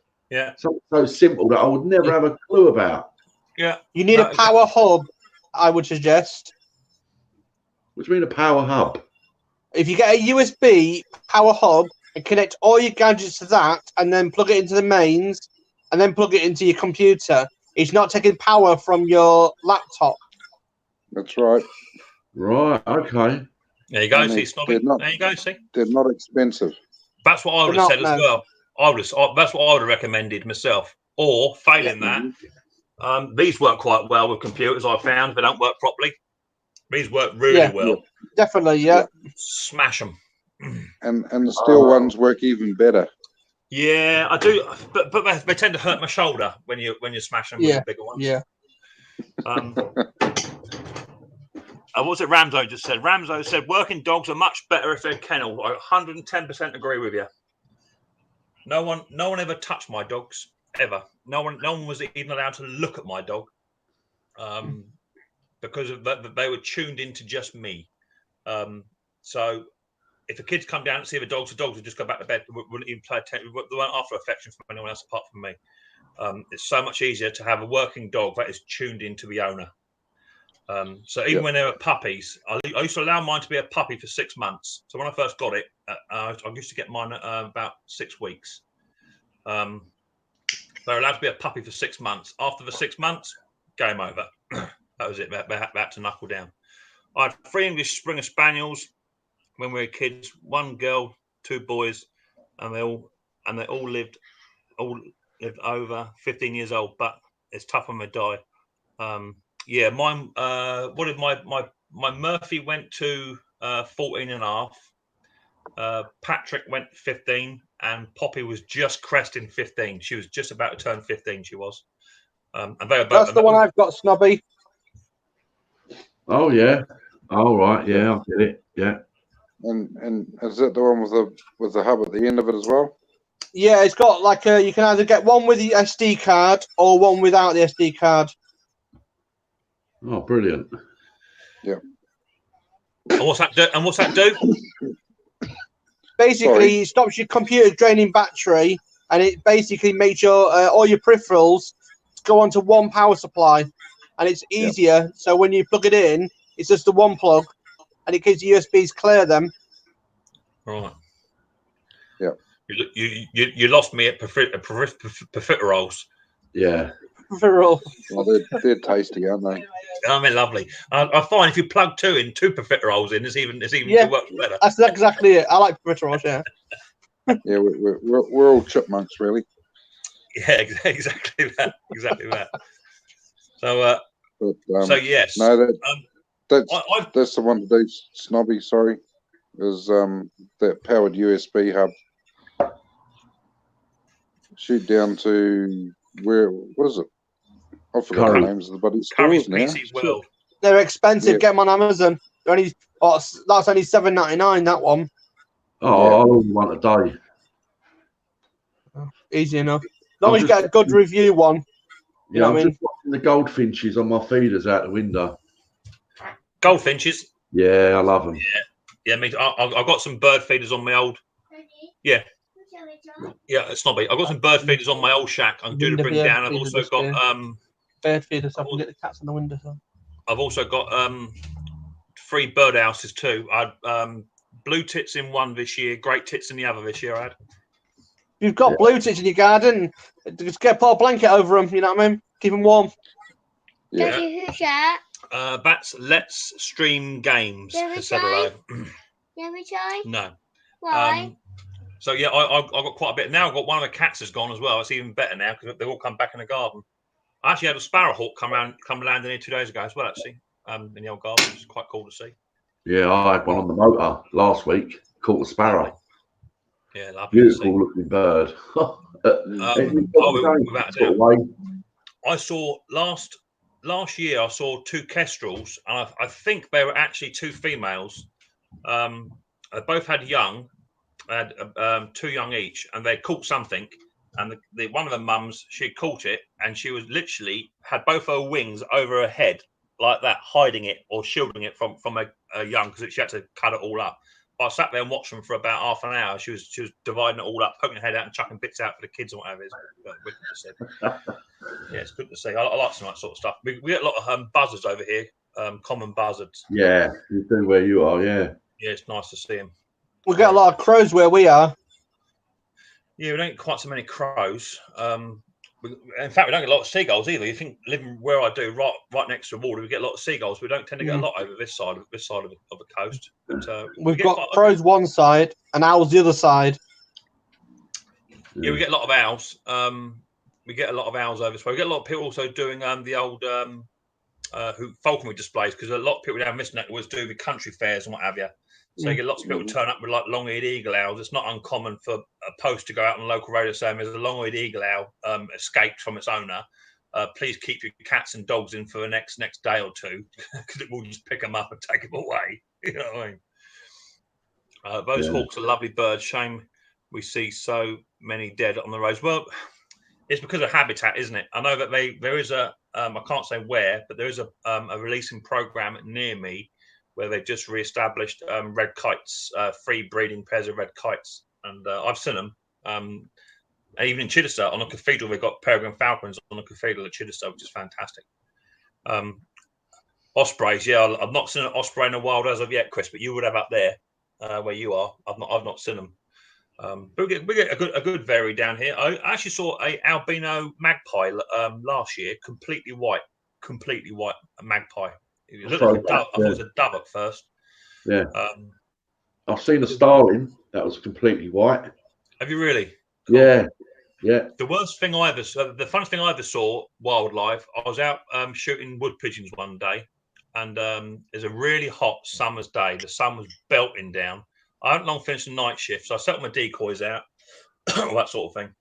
Sat there, the old sun was beaming down, and then I'd just fallen asleep, just dropped off. I must have woke up about an hour later, and there was about 3 or 4 pigeons in the old decoy pattern. So I stood up, had a shot, and with that, about 80 yards across, this young couple got up and ran across the cornfield, butt naked, not a stitch on. Yeah, okay, yeah. Didn't have my camera that day. You did. It was a set of eyes. Oh, it's great. That's a different kind of albino bird. They were definitely albino right up.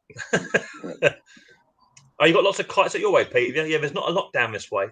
The problem is that they're open to persecution everywhere you look. You know, people are either stealing their eggs, poisoning them, you know, because people see them as a pest, which is terrible to see. But it happens. It happens in every aspect of life, doesn't it?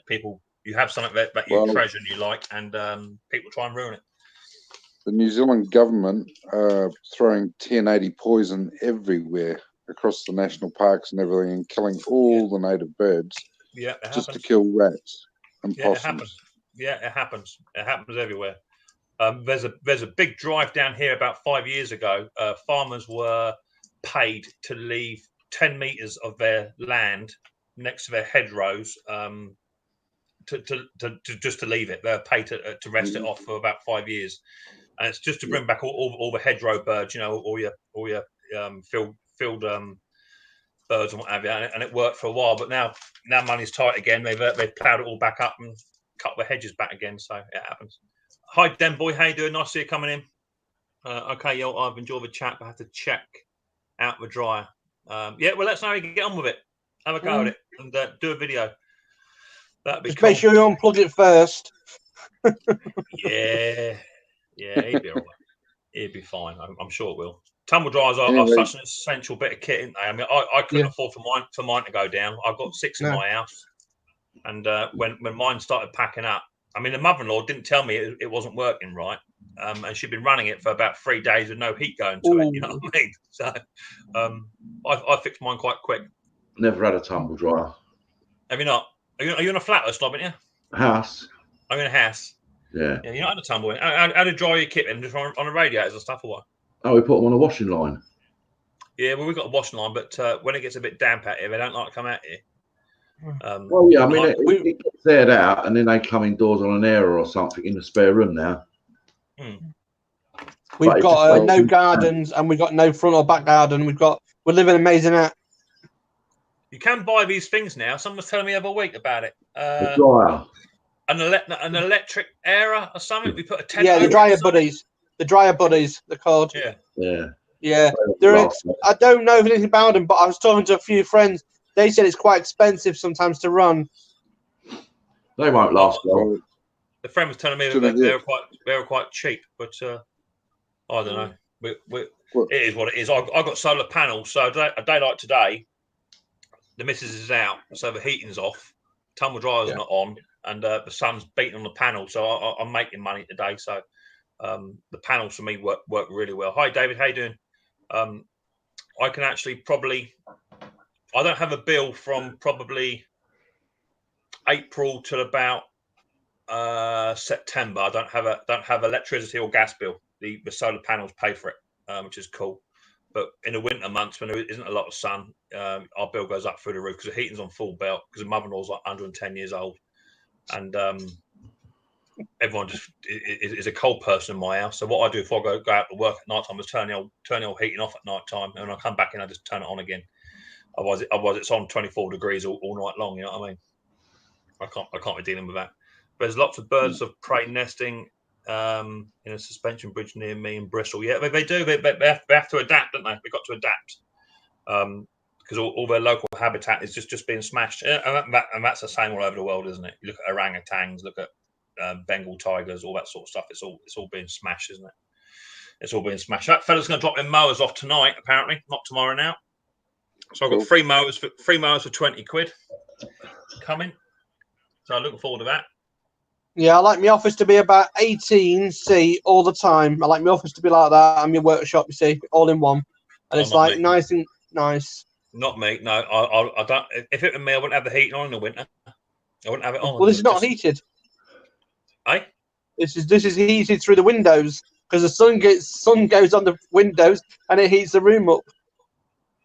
How's that work? Is that just natural sunlight? Yeah. Okay. It's always there, always. Because we've got like on the back where we've got two-way window. We have like one half that side and one half the other side, and literally it's red up most of the time. So about 18 all the time. To be fair, my mother-in-law's is better now because I renewed her roof this year. She's got a flat roof. We've got like a one-bedroom bedsit annex style thing going on, and her roof cracked a leak last year, and just didn't have the funds to put it right. So I found a local builder who's retired, and he said he'd come out of retirement and do it for me for a set price as long as I give him a hand. So he's about 64 years old. What a grafter! I tell you something. They built him strong in them days. He was knocking up sheets of 18mm plyboard, chucking it up on the roof like no tomorrow. He done a cracking job, and he repaired the whole thing for me. He put new underlay. He even put new timbers in because it wasn't built to standard. We found out, funnily enough. So he put new timbers in and also put a much bigger fall on it as well. So now instead of it having a 1-inch fall, it's now got a 3-inch fall. So the ceiling is always dry now. Even when it's raining, it get wet and water runs off of it. But as soon as the sun hits it, because it's dry now, it heats the room up lovely. And new insulation or what have you. He did the whole lot for about 700 quid for a complete flat roof. Den boy. Yeah, Den boy.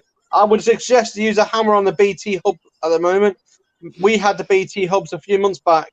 Absolutely, I cannot get on with them. And I'm coming from me. You want to pick up one of these? A snobbing agree, mate. These are brilliant. Absolutely brilliant. I cannot fault it. Today is absolutely beautiful outside, and I'm running at 5 bars. It's stuck on 5 bars and hasn't moved. Yeah. I'm on the 4G network as well today. Say again, Snob. You've only got 5 bars. Mine's on 6. There's only 5 bars on it, isn't it? No, I see that. I see that little look, Snob. You got to be quicker than that, buddy boy. Down you go. So yeah. Can go and get it in. Go and get it. Go and get it and bring it down here. Go and get Brandon to do it then. Get Brandon. Go get Brandon. Bring it down here. Yeah, so that's the prison warden. You know what I mean? For new bars on the cells. You know what I mean? Yeah, no, it's been running at 5 bars. 1, 2, 3, 4. Yeah, 5 bars, Snobby. Don't pull my plonk. Yeah. So that's been good. And in fact, I'm thinking after today, I shan't go and get Brandon to get the parcel. Go and get him. So what did you actually work out a month for a 2-year contract? £22 a month. £22 a month, because I just want to work it out what that will cost over the 24-month period compared to what I'm going to be paying over 24 months. Well, I'm paying 25 for unlimited data, text, and calls on the same SIM. And £528.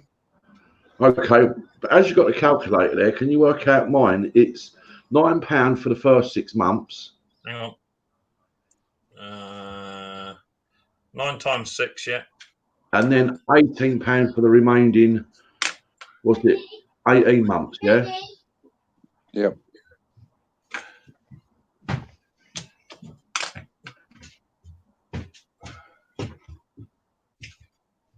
£378. Daddy. 378. So why is that then? Right, that I could get that deal for that price, yet you go and get exactly the same thing, and it costs £18 a month. What you're paying. But you're an existing and free customer, aren't you? Correct. Right. So what else do you have? It's a squirrel. What else? It's a squirrel on the roof. What else do you have on with free at the minute? Only mobile phones. Right. So. Which have all got this one I'm on now. The contract finished ages ago, which was about £40 per month, unlimited. Everything. That's expensive. But now, after 2 years, it's now gone down to £29 a month, unlimited. All right. So if we do that, then. So if we do that, I'm working out your bills this time. You don't mind, do you? How much? Yeah. The phone now is £29 a month, unlimited, everything. And that's both phones. No, just mine. All right. What about Dusty's then?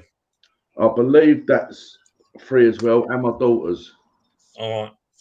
Yeah. So you've got a lot of stuff with them.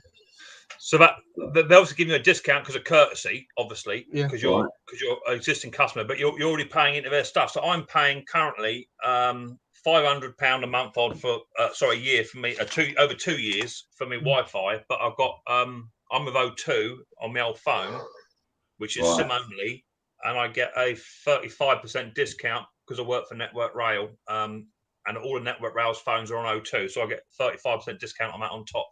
Yeah. So all in all, that's not a bad price to pay over the course of a year, is it?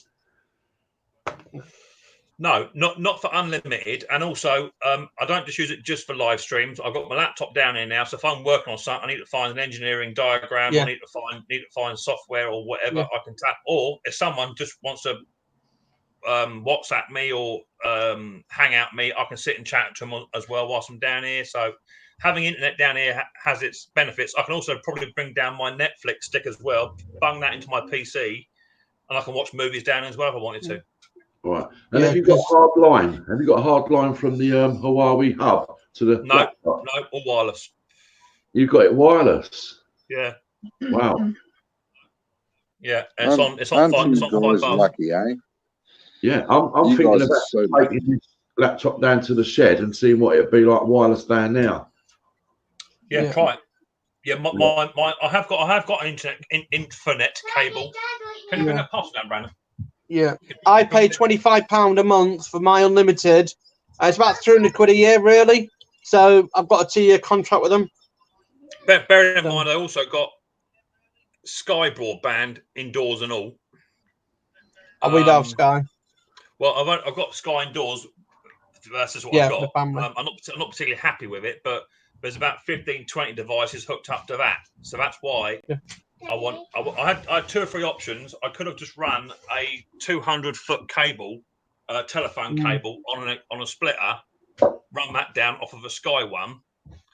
But I was experiencing some issues when the kids were in and the Xbox was on. Someone was watching Netflix. The latency. Yeah, Riley's got two Yeah. iPads that he runs at the same time. What's two different things because he can. Yeah, cool. Here's my little Brandon. Got a parcel, Brandon. Yeah, I think it's the what it is. latency between the things. It's like we can only have on our normal broadband 5 gadgets, and it goes literally. Yeah, But yeah. then on the 4G one, I can up to 20, and it works fine, perfect.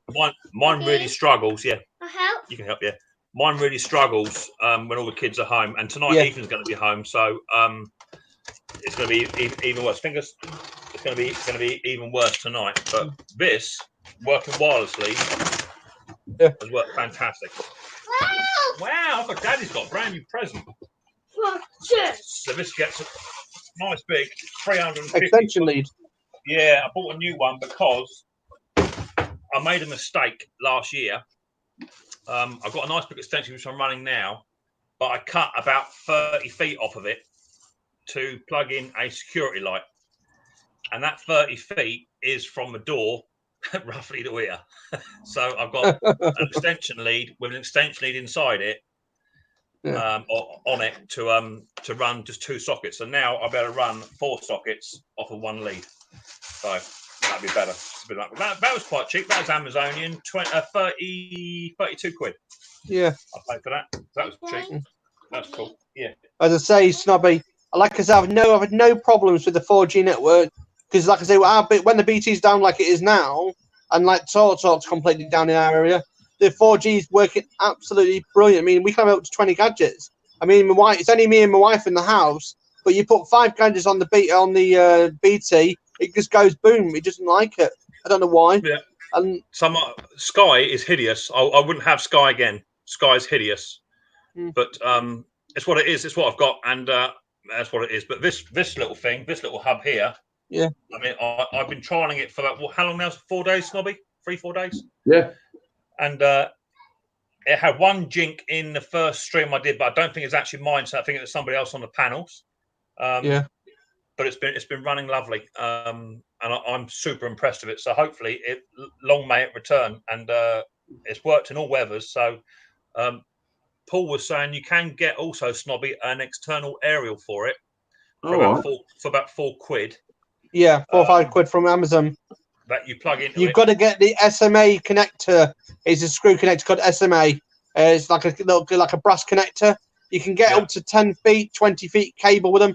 But if you get the say 5-foot cable straight out of the window, you can get the full satellite signal. Yeah. And if you go into your shed, you can buy a direct antenna and point to your shed, and you can get better Wi-Fi as well to your shed. There you go. So I might try that. Can you guys send some? I was just saying, can you send some of that stuff in the UK back over here to New Zealand for me? Yeah, I'll get Paul's my tech man. He'll sort all that out. I don't do tech. I don't do tech. I might be able to send you a sticker. You guys are so lucky over there. I've got a SIM card router because I've got no copper. At the end of the day, you moved. At the end of the day, I've got 8 acres here at the foot of the mountain. You've got 8 acres with no internet. What good's that? you got to weigh it up, brother. You got to weigh it up. The local town is 7 kilometres away, and they're rolling out fibre optic around town. Go figure. Go figure. I mean, I had no internet down here at all. I had nothing, and even in my old shed, I was balancing. But I took out this big phone lead here, and I was running that out the house and moving the router into my shed, which meant no one had internet in the house. But now with this little puppy in here, it's rocking and rolling. So yeah, I'm super happy. So I might just get that external aerial. Not that I've got an issue with it, but I might just build a little shelf outside. Because it's fully waterproof in it, Paul, you say? Yeah, it is. Yeah. Yeah, stick it outside, and I might even get a much better speed. But at the moment, it's doing everything it needs to do. Yeah. I mean, I get 60 megs of internet on this one, and I've no problems whatsoever. 60 megs, not an issue. I mean, I'm on it now, so I mean, I've got just been talking to the missus earlier. We're going to put the aerial up on the loft. We're going to put one in the loft this week. Yeah, why not? I'm not experiencing any issues. I mean, I was getting some issues with my StreamYard. It was saying, so like the Snobby come up, it would come up and it would say your internet connection is something or other, and I had to keep refreshing my page all the time to get a live feed on it. But that's not happened once since I've had this internet put on it. Not once. You won't. Scottish Prepper. Hi, Chris. How you doing? Hey, mate. Hey, Riley. Hey, Daddy. Yeah. Chris, right? That's Chris. Yeah, Chris is in the house. I have EE internet and I have had it for years, year and a half, and had no trouble yet. Yeah. It's only mud, mate. It's where Dad cut grass. Chaps, Go on, Kimmy. I was going to say I'm going to have to cut you loose, mate. It's what is the time here? It's 2:43 a.m. Monday morning. Oh my lord! Best get your bum into bed then, bruv. Take care, Kiwi. Yeah. No worries. Thanks for coming up. Always welcome. See you, Kiwi. No worries, Look after guys. yourself. Take it easy. Yeah, See you, Johnny. So Ramsmo's got talk Bye, and Riley. has no issues. Say bye. Bye. Good boy. Bye. See you later. I think lots of people don't have a lot of issues with their internet, but in my household, I say we're having 4 kids, a mother-in-law, and a missus, and they've all got multiple devices. Yeah. It's far better off. You're far better off having your own network, aren't you? Yeah. Well, that's what I said. Exactly, and I wasn't. I was umming and ahhing. It's like Paul said to me. He's send me over some boxes. But when I was sort of having to think to myself, Paul can send me one. I just get a It's the same version. We're gonna send you over. That's what the idea is. You've got to get your own internet because you can't have the family on your internet because of latency. Yeah, exactly that. So with this one, this thing's under warranty until I come out of contract. So it's just as good. But it'll do me. Mr. and Mrs. Haggis, I'm in bed still having a lazy Sunday. You lazy turd. 2 o'clock. Wow. I've been up since 4:30, 5 o'clock this morning. I was up at 2:30 when this little mouse woke up. 2:30, and then change of iPad at 4:30, and then out of bed at 5:30. Wow. That's my day every single day. That's what we do. Yes. No. That's what we have to do. Yeah. What happened? You got mud on your chops. How did that happen? Where you been? You been getting down and getting dirty somewhere? No good. Right, Mick. I'm gonna have to go and cook the missus's dinner. Yeah, that's cool. Yeah, no worries. That's fine. Yeah, no worries. Yeah. I'll be right back. Yeah, pop back. No worries. Serve me a plate whilst you're there. I will do. How you doing, Chris? Oh, Christopher. You hurry up. Can't hear you, Chris. No, can't hear you. Daddy. Where have you touched, Chris? You touched something. Daddy. Can't hear you now, buddy. Yeah. You hurry up. Yeah, you can't. Try that. No, can't hear you. I'll put you down, Chris, and try and come back up again. 2 seconds. Stay where you are.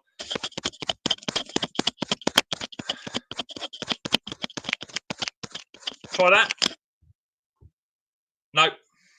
Come out, Chris. Take yourself out and come back in again, buddy. I don't know what you've done there. You've done something to it. So the link is in the chat there, people. If anyone else wants to come in. Hello, Riley. It's Snobby. Say hi, Snobby. Hi, Choppy. Hello. Daddy. What for? I don't know. Chris is. I think Chris is struggling today. By the looks of it. Hello. Yeah, no, Chris is struggling. Well, I'm gonna have to bounce as well very soon, Mick, because we're gonna have That's sound cool, go mate. out. That's cool. In and out. You know how it goes. I understand. In and out. Where you off to? Anywhere nice? I'm going out to check the fishery out because we're going to be going fishing tomorrow again. Okay. And I want to go over there first to check it out. Right. Cool. Never been there before. So. Chris, there's 2 of you up here now. What's going on? What has he done? Good on you. Right, I'll shut right down and start back up again. Yeah, and cancel the other one out as well. There's 2 of you up here. Can you hear me? Leave that one. That's it. Done. Right. I don't know what you did there, but you had I know Dusty normally does a Sunday early evening type thing, but she says she doesn't feel like it today. Oh, why So not? I may well do. I don't know. She just don't feel like it. I don't like talking sometimes. Yeah, she don't like talking sometimes or socialising. You know, I understand that. I understand that. So I might just have an hour or two later on. Yeah, it's a shame because Dusty holds a good stream. Actually, I quite enjoy Dusty's streams as well. He holds a good stream. No, I'm not being rude. I'm not being. Not problem. All She right, holds a then. good stream. What you She go does. on my Yeah, name? do it. She does hold a good stream. You know, Yeah. and I'll say that about anyone that does do a good stream. You know, if the content's good and the chat's good, she holds a good stream. So do you, Snob. I'm not taking nothing away from you, but Dusty holds a good stream. Yeah. You know, No, but she is slightly better than you. I will say that, but it's what it is. Erin, you coming to see Riley?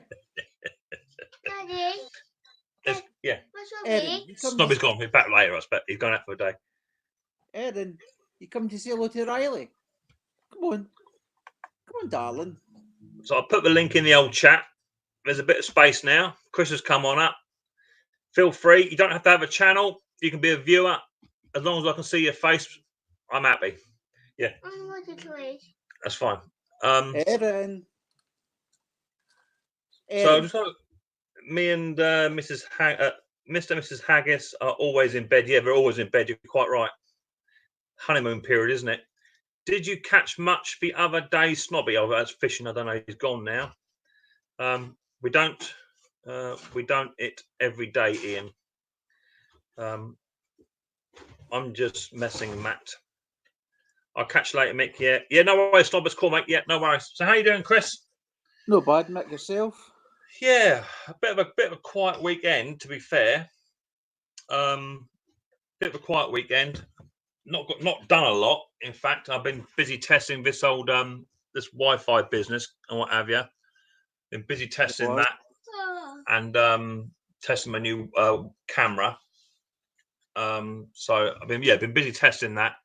And it seems to be doing what it needs to be doing. So I think today will be the end of testing. So I should be going back to doing videos and my normal stuff now. I'm probably about 65% of stuff now taken. It says find it and restore it.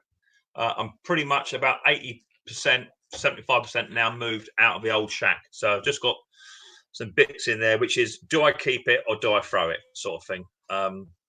Well, that's being Scottish. I've been throwing nothing away. Well, I understand that, and I think there's a bit of Scottish in me at times. But I just have to be realistic. Can't always keep everything, and I've got copies of stuff, and that's where I'm at. So I will be keeping anything I've got a couple of, but like I say, I've got certain bits of equipment or spares, and I've got like 20 of them, and I just don't need it. If they're big as well, I'm talking like engine blocks, Briggs and Stratch blocks. I don't need to have 20 of them. No, I can get away with just having 5. Especially with my Part X and stuff that I do. It's Mr. and Mrs. Haggis. Can we try? They're maybe up later on. We'll see. right. So I don't need to be keeping multiple stocks of stuff because I run my part exchange side of the business with the mowers. I get lots coming in anyway, so I'm just forever stripping stuff and collating it. And I just don't need it, Chris. I just don't need it, So it's like I've got that HS45 trimmer in for service. I've got no spares for that, but I'm now in a situation where I can now say to the customer, for me to service it, it'd be this amount of money plus parts, and I can just order the parts in, give them the bill with the receipt, and move on. I don't have to carry all the spares for it, and that's where I like to be now, is actually just buy the spares in. It's a better way of doing it, and it looks more professional too when you give a person an invoice for the repair, and it's got all the parts listed that I've purchased as well. So it just looks better. We have Go on. You were saying earlier on you were getting the 2 mowers and stuff, and people have a mowing because you'll get the mower for £20, as you're saying, but you go through them rigorously and you're giving them your stamp of approval and your guarantee it's going to be working. If it breaks down, you'll fix it again. So how Yeah. can you explain? Roy's the boy. He actually started doing a guarantee with all his mowers. And I said that's something I won't do. No, I would have done that either. But only because people don't love a mower. They don't look after them. Multitude of people. They just cut the grass, throw it in the shed, and worry about it in 2 weeks when I go to start it. and they, they cut grass this tall with a B&Q special, and it just won't do it. So I won't guarantee them. But I always say, if it breaks down, come back and see me, and we'll work together to put it right. If it's a simple fix that's not going to cost me no money, I'll fix it on the spot and there's no charge. And I quite often do that. I don't always charge for repairs, especially if a mower breaks down like within 2 or 3 weeks of them purchasing it. But I had a fella come in last year, nice fella. He was from New Zealand, funny enough, and he bought a mower off me. He gave me a big Husqvarna 21-inch cut as part exchange, and the deck was split in half. It had gone. So I think I offered him about 30 quid for it in the end. Which is a high-end price for a part exchange, but I knew I had a McCulloch with a bent crank, so I could actually swap. I wouldn't have given him £30 part X on the mower if I didn't have the McCulloch in at the time. He bought a nice mower off of me. He come back a week later and he said the front wheel's fallen off. But okay, and this bit of metal's come off of it. Right, so it's all right. Bring it back. I'll have a look at it. Anyway, when he bought it back, the front wheel had fallen off, which I didn't know, just come loose. That's all it is. But the bit of metal that come off of it was actually a bit off a boss. This corner section here that come off. It's hot something then. Oh no! He told me he never hit nothing. I don't know quite how you'd expect that to break off on its own without hitting something, but he swore down he never hit anything. So anyway, I took the mower back in, so I'll have a look at it. I'll give you a price. That's what it is. So I took it apart. I ordered a new boss up. That was about, I don't know, 8-9 quid, something like that, for a copy one. I took the flywheel off, and the timing had gone as well. So that confirms he'd actually hit something. So I said, right, I rang him back up. I said, right, so your bill's going to be a new boss, new keyway. I won't charge you for the wheel, but you've got to pay for the labour for me to take the flywheel off, change the key, put it back together, and run up and test. And he wasn't really happy with that. But I said, well, unfortunately, you have actually hit something. You've done something to it. It wasn't like it when it left here. I know it wasn't. And that's what it is. So either you got one or two choices. You can either pay the money, come and get your mower, or I will give you back your Husqvarna, because I haven't worked on it yet. You can take that back, and we just call it quits. And he said, well, Husqvarna's no good to me. I said, well, it's no good to me either, the way it is. That's why I gave you a high price, because I can actually do something with it. In the end, he come back and he sort of said, yeah, I did it, something. So, well, I've been in the game far too long. Why are you lying? For you to tell me that you haven't. So you haven't got to lie to me, because I can tell you that you hit something just when you rang me up. you know what I mean? So it's high lonesome. People are dishonest because they feel like maybe they had their pants pulled down because the mower's broken. That's number one.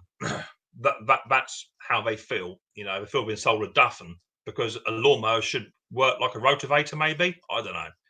But I'm always open and honest with everyone. If the engine's a bit hard to start, or it's got a quirk, so you might have to do this to get it to start, or whatever, I will sell it and advertise it as that. Or when they come round, I'll fully show them how to operate it.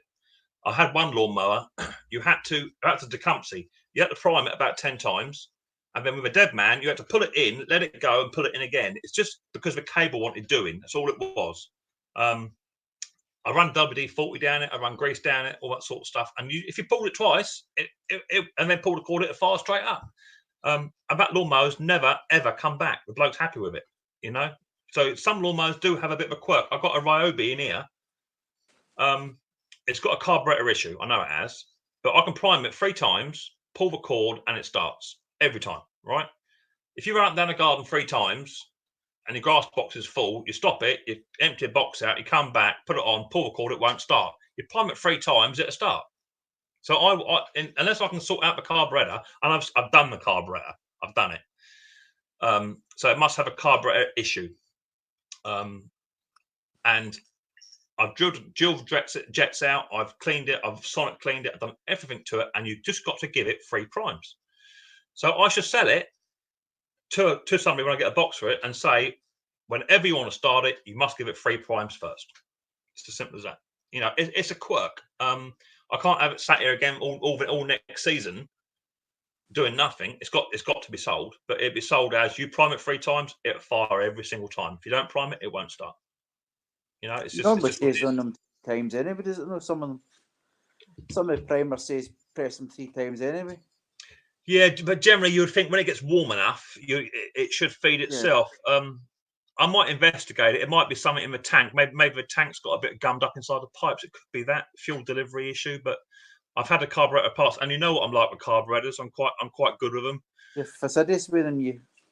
It just don't want it. I don't know why. I've tried. I might revisit it, possibly. I might try and cooking it at a hotter temperature. Hiya, Paige. How you doing? So I might revisit that one.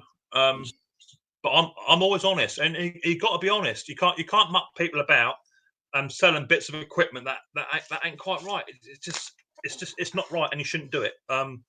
I've had this year to date out of the mowers that I've sold. I'm not going to tell you my number, but I've sold a few. I've had 3 mowers come back. One of which was one where you hit something. One was a dead man's handle cable wasn't doing what should be doing, and one was I can't remember what one was, but they're all simple fixes, and literally they were in the shed for 15 minutes, and they went away within the same time. So that you know, that's all I've had back this year. Whereas last year I had a few come back actually, and I think the bulk of it was actually down to them gasket and diaphragms I was picking up. A lot of them should have worked. They're not brilliant. I bought some newer ones this year, which are not genuines. These are these ones, which I picked up. The other ones I picked up, I think they were from my local local lawnmower shop next town over from me. I picked them up from there, and I said to him, "You got any Briggs diaphragm gaskets?" He said, "Yeah, I've got some genuine ones," and he gave me a packet, and they weren't in Briggs packaging. I think that was them. And when I actually advertised them on my channel to say use these, I had 2 or 3 people come back saying I've used them and I've had some rough runnings. So I ditched them and gone over to these ones. They're from Garden Hire Spares, and they're not bad. Company. They're not bad. But next year, I think, do you know what? I'm going to go over and I'm just going to buy Briggs and Strats for what it costs. For what it costs, and you get no comeback on the diaphragms and gaskets. It ain't worth doing, you know. No, definitely. So, you were saying, I'd go. It saves you money in the long run using the original. Well, it does. Like me, if you want repeat custom, which I get a lot of, people expect you to do a good job. So that trimmer HS45 it's in, bloke wants it serviced. He's a professional grass cutter. I've ordered steel parts. It's as simple as that. That's what I've ordered. I can order copies, but I've ordered proper steel parts. But that's a new 2 filters, fuel lines, fuel filter, spark plug NGK, and whatever. It's going to cost me about 17 quid. But I can get a cheap copy version for about 4. But the filter is like a biscuit rather than a foam, you know. So it's what it is. People will pay what they want to pay. But this bloke needs his trimmer up and working when he comes back from holiday in 2 weeks' time. He's got some hedge jobs to do, and that's what it is. So yeah, I'm trying to be a bit more savvy this year or next year coming, and I'm actually going to put together a proper list of stuff I want. Saying that, actually, I think you asked me, Chris, and somebody else asked me. I have just opened up my. I've looked again. I'm going shopping shortly. Have you looked? Have you? Okay. So in the link in the description to this live stream, if you hit the old button, I think it's there. Is it there, Chris? I'm still here. Yes. No, is the link there in the Oh description yes, to the this? link is there. I've already Yeah. There is a wish list, Amazon wish list. I don't know if it works. Someone might have to try it out. I'm not sure. It might take it just to my account. You'd be spending my money. I don't know, but it should work. There's an Amazon wish list, and I haven't gone mad, but there's tools on there that I need to further my channel. Some subscribers asked me to do it, and so I've done it. And there's also stuff on there like coffee and Kinder eggs and what have you for Riley Boy. So there's stuff on there. If you feel the need and want to help out, then that's Paige. It says hi, Riley. That's Paige. No, she's in the chat. Okay. So there is a wish list there if anyone feels the need to purchase something for me. There's also stuff like primer bulbs, which I always need. There's filters. There's a horde of stuff. There's screwdrivers. There's pliers. There's a Makita grinder there. I've been looking online and I've been searching and I found one. I've got 4 grinders. I'm going to buy a light Makita. They're thin. Pardon? I'm getting told off because of the amount of tools I've got there. And there's a Makita I've found somewhere else. It's a different colour. It's orange. I'm going to get that for you. So look out for stuff coming. Yeah, cool. Yeah, and I'm always so appreciative of people sending me stuff. And I have seen other people's wish lists, and I think they're a bit out there. But this is just stuff that I either use, I need, or I use on a daily basis, and that that I can't sort of do without. So it's a lot of stuff is like primer bulbs, air filters, fuel leads, fuel lines, and what have you. Stuff I use day to day. So it's there. I should promote it. I'll be shopping. Yeah, I should promote it on a few videos. What's that? And What's that? hey, buddy, I shall promote it on a few videos. And if people feel the need, also there is 2 seconds, mate. Also, there's one other quirk to it. The wish list. I think if I've done it right, it won't take you to the normal Amazon. Waiting, I'm talking.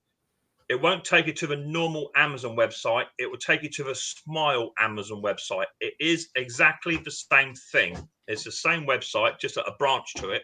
It's the same login, same password as your normal Amazon.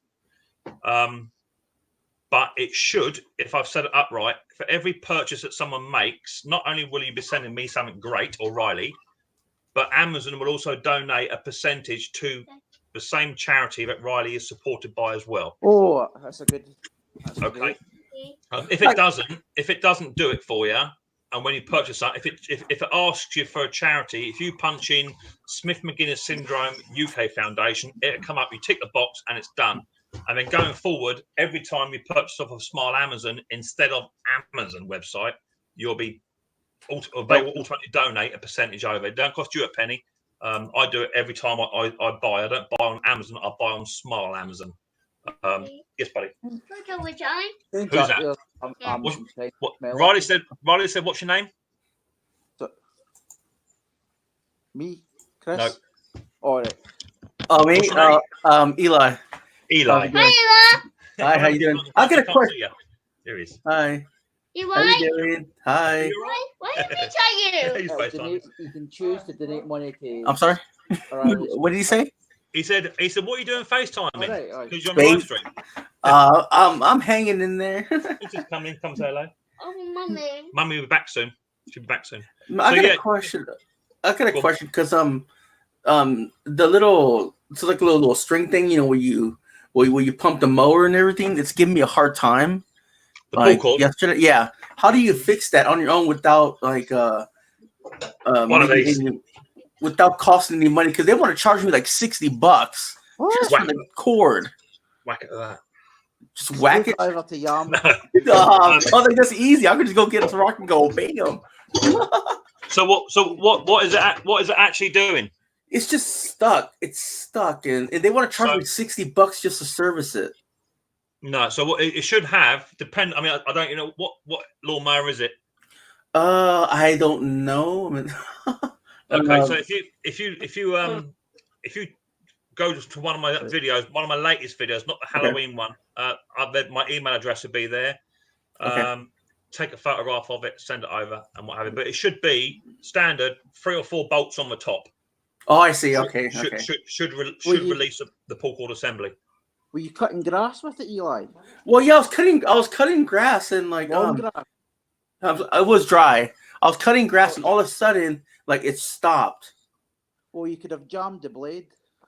Yeah, probably. Well, with the blade, like I took the grass out and everything else. It probably has like grass in the middle, but I don't know if it's stuck. Like just Lean your lawnmower over to the left-hand side or whatever side the exhaust is, so the oil down it, and check your blade. Make sure it's not jammed up with grass, because that will stop you dead. Yeah. Yeah. So service it and clean it first. So just take all the grass out of it, like Chris says, and even remove the is it a drive one or is it a push one? Do you have to push it? It's a push one. So there's not another lever for you to put the drive wheels in, so you have to it drives on its own. I don't know. All I know is that I push it. Some of you guys call a push mower one with a drive on it as well. Oh yeah, that is a push mower. Yeah. So it's not actually, you got one lever that you Oh, the little lever. Yeah, like that. Yeah. Yeah. Okay. Is there another one you engage to make it? You do. Right. So it's a push mower that's got a drive. So we call it a drive mower. So I dare say, like Chris says, under the deck, clear the deck out, and then there should be 1 13.5-inch bolt at the front and 2 screws at the back. There's a little plastic cover. Take that off. Clean all that out. Once you've done that, if it's still doing the same, it sounds like the pull cord is just a bit dry. And literally just by taking the 3 bolts off the top of the engine, take the cover off and give it a squirt of WD-40, give it a couple of pulls, it should free it up. Okay, I got some of that. Yeah, WD-40 works miracles for engines that are just exposed to dust and muck and crap, because one time where I was mowing one time and like the cord snapped. Yeah. And they want so much money at the store for a freaking cord. Got those up here. Yeah, you know what I mean. That little cord for the mower. Yeah. Man, you got it stocked up, bro. Well, I need to have a stock. I need to have a stock. It's no good not having a stock. That's what I'm saying. I charge £15 for a pull cord refix. Oh, nice. Well, they want it starts like $30 just for the cord, and I'm just like, what? Like, that's just insane. I mean, I understand it's the mower and it's like it's really strong and sturdy and everything, but at the same time, like, I mean, I checked at Walmart because we're out in America, and like, like Walmart sells everything, but at the same time, it's like you want the good name brand, so you got to go to like Sam's or or also to like a tractor factory or whatever it's called. Yeah. You got to go there. You got to go to Sam's, not Sam's. Wait, tractor something. I tell you the easiest thing to do. Check out my channel. Exactly. I will. I'm gonna do it. Check out my channel. There'd be a how to fix a pull cord. There'd be how to do anything. So just go through the. There's about 200 there now. Go through them. Find the one that represents your issue.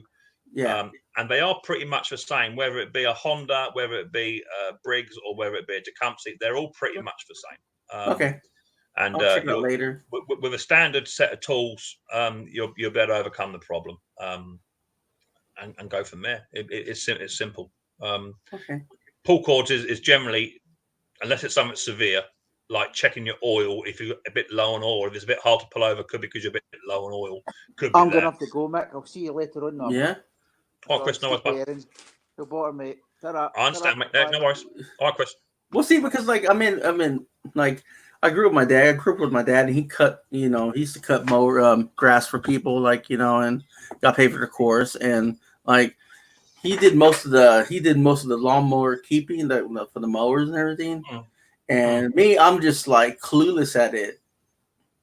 You're only clueless at it because you haven't tried to do it.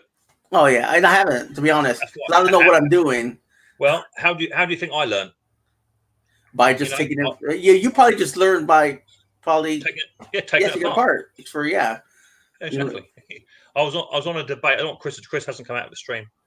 I'll put him down there. So I learned literally by just taking stuff apart and putting stuff back together and finding how it works, and finding the flaws. Times have moved on where you have to, test electronically and all that sort of stuff to make sure you're getting right resistances. So time has moved on, but the the generic mechanics is still the same. A combustion engine is a combustion engine, and it needs free components to make it work. And you just take it apart. And the best advice I can give anyone to do any 2 seconds, mate, to do any types of small engine repair is to use your smartphone and take photographs. So take a photograph before you start work of it. Do 3 bolts, take a photograph. You take it off, take a photograph. Anything you take off, take a photograph and catalog it. So when you go to put it back, you're just doing it in reverse. It sounds pretty simple. But then when I'm actually there, I'm just like, what next? I'll just put one of your YouTubes. But yeah, exactly that. But as I say, the lawnmower you have, I may not have a video on that particular lawnmower. Yeah. So that's why you still need to take photographs, because then you know exactly where it went. You know, use a permanent marker pen. So if you're undoing something and it has to be sat at a certain position, draw a line on it or score it with a punch so that you know exactly where it sits. Okay. You know, that's fair enough. Yeah. I learned all of mine. I learned all of the best live stream in the USA. How you doing, Doug? Link is in the chat, mate. Feel free to come on up. It might come up, mate. Yeah. So yeah, just take your time. Take your time, and you will amaze yourself. You will amaze yourself at what you can accomplish. It's all about cataloging your stuff. You know. And don't forget. Sometimes when I'm doing videos, careful, mate. When I'm doing videos, I may have a lawnmower in bits. I'll work on it, and then I have to order. I'll get to a certain point, and I find that there's parts broken. I have to order parts up. So that whole project is put into a box. And put out of the way. And so that project will then sit there for 3 weeks sometimes if I'm ordering from China. And then I come back after 3 weeks, fix it, and then because I've worked on 5 other projects since then. Okay. What's that? 2 or 3 in it. Then all of a sudden you have to try and remember how far you got and where it all goes. So that's why I still to this day take photographs of what I'm doing. Yeah. Why not? We've got Donald. Hi Donald, how you doing, buddy boy? Donald. What's up, Micks Mowers? It's not Donald Duck. It's not. Hi, Donald Duck. Donald Duck. How you doing? Yeah, just check out your video, JJ's. What's up? And got JJ as well. Cool. Hi, JJ. So you've just got to catalog your stuff, write stuff down, make notes, take photographs, and if you have to go away and come back, because trust me, you can get to a certain point and think, I need to have this. You go down to your local hardware shop, go and buy it, come back, anything, hang about, and before you know it, you've forgotten where you were. So take photographs and catalog it. That's the best advice. Okay. Simple. Yeah, and you'll achieve anything. Okay, cool. You can How you do doing, it. Donald? Are you well? Yeah. You can do it, Eli. Oh yeah, like I was thinking about doing that. I thought, okay, well, I'm going to church soon. I'm just hanging there for an hour. If I can do it, you can do it.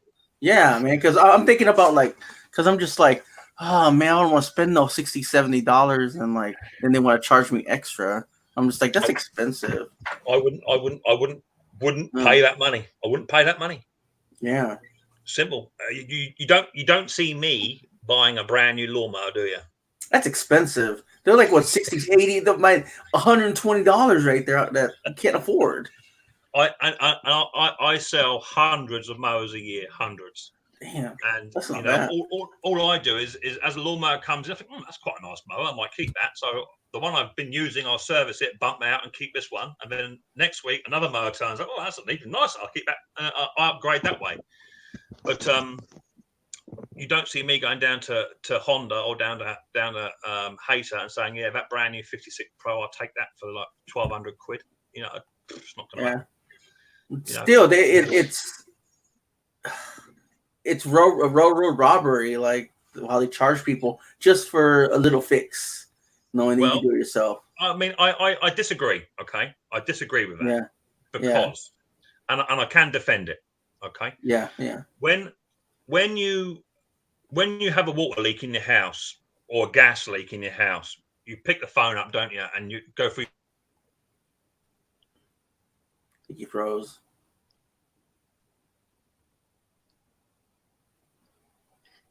It's an art. That's all it is. Oh yeah, like and I was just like, man, what am I gonna do, man? Like that thing was just like super stuck, and I was just like, I gotta do something. I found the best way to learn it.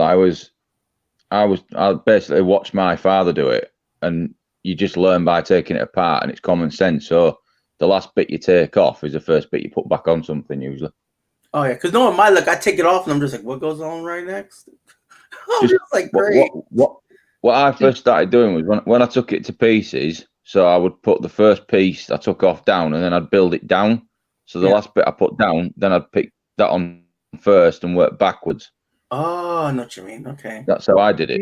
So you always know what.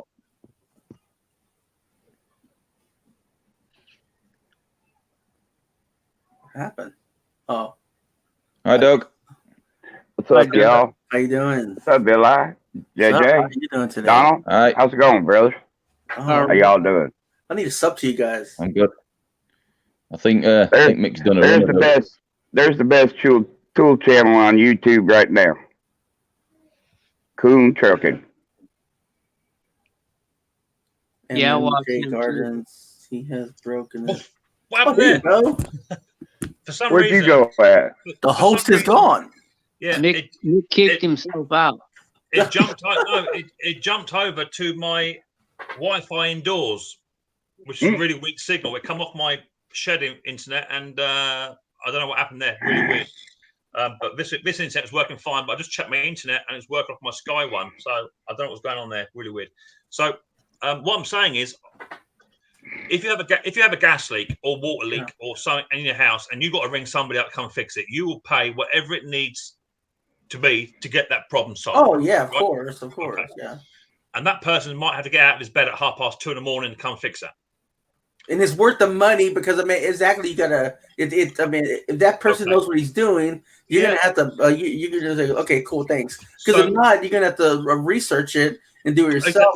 Exactly that. So the other issue I have is, and this goes out to all the lawn care boys that are about.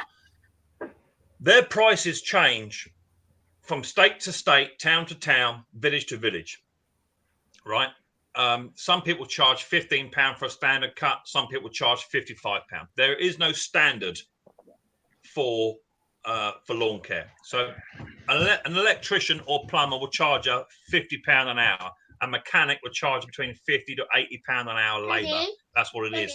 A small engine person who runs his own shop, there is no 2 seconds. There is no standard for how much they're allowed to charge. But yet they've still got bills to pay: electric, gas, water, employees, parts, overheads, labours, taxes.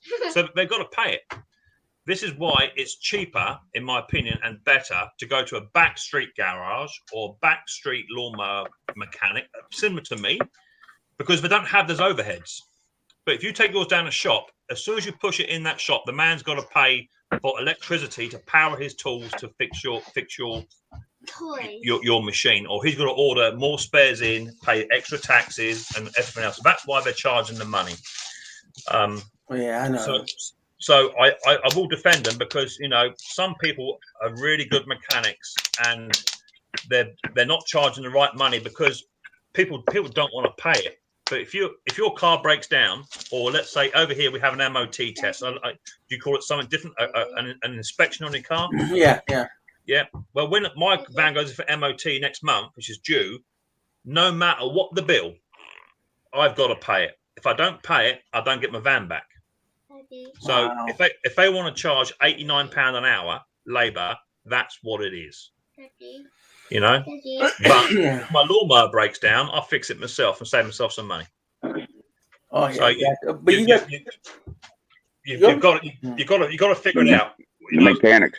Yeah, but you also got to think about it. Sorry about that. Yeah.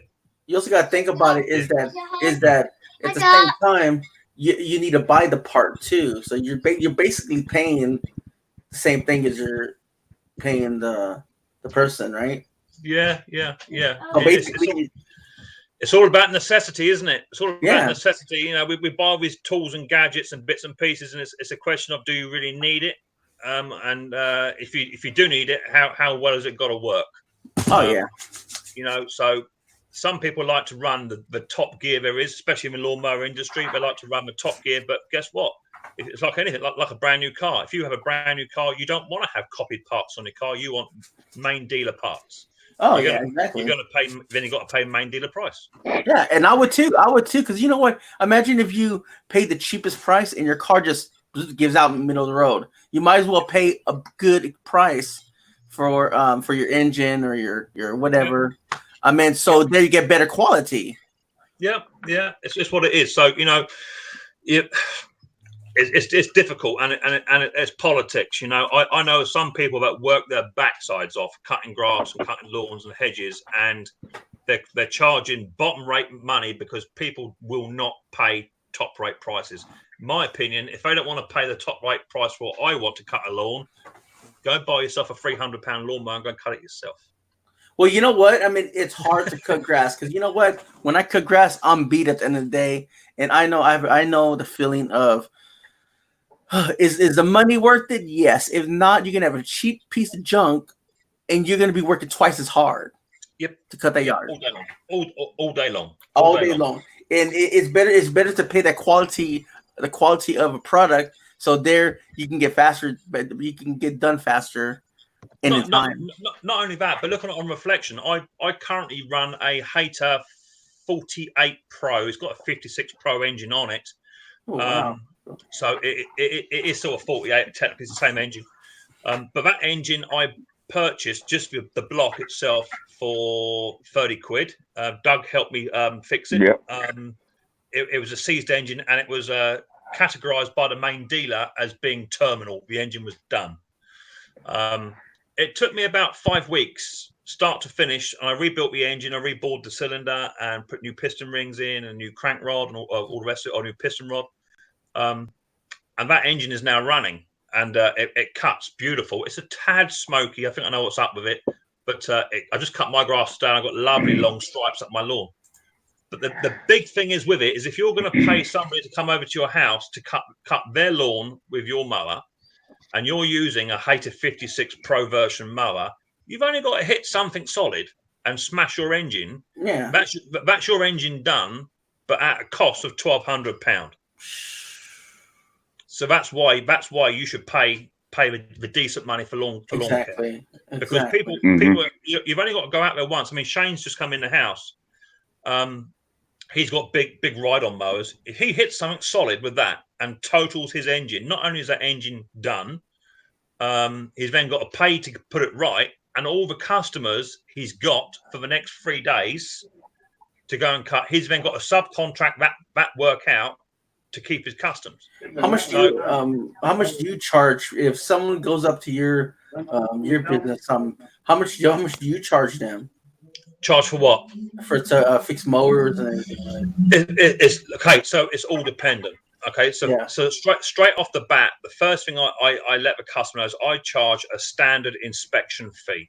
Okay. That inspection fee, if I can fix a mower within the inspection fee, that's all it's going to cost you. It won't cost you no more than the inspection fee. So if it's something simple like, let's just say a spark plug, for instance, okay, the spark plug is toast, it's no good. Put a new spark plug in. My inspection fee covers the cost of the spark plug and up to about half an hour's labour for me to diagnose the issue. So you could get away with just having an inspection fee on it. However, if the engine requires more work and I go over my allocated inspection fee time, I will continue. I'll find the problem out, whatever it is, and I'll say, right, this is the issue. This is what's going to cost to put it right. It is fixable, and that's going to be your price. And that will include my labour to put it right, the parts to put it right, and the inspection fee on top. Otherwise, I'd never make any money out of it. But the good thing is with lots of small engines is that by pushing the inspection fee out to them, they could have a very, very quick, cheap fix, and their engine can be back to them within an hour.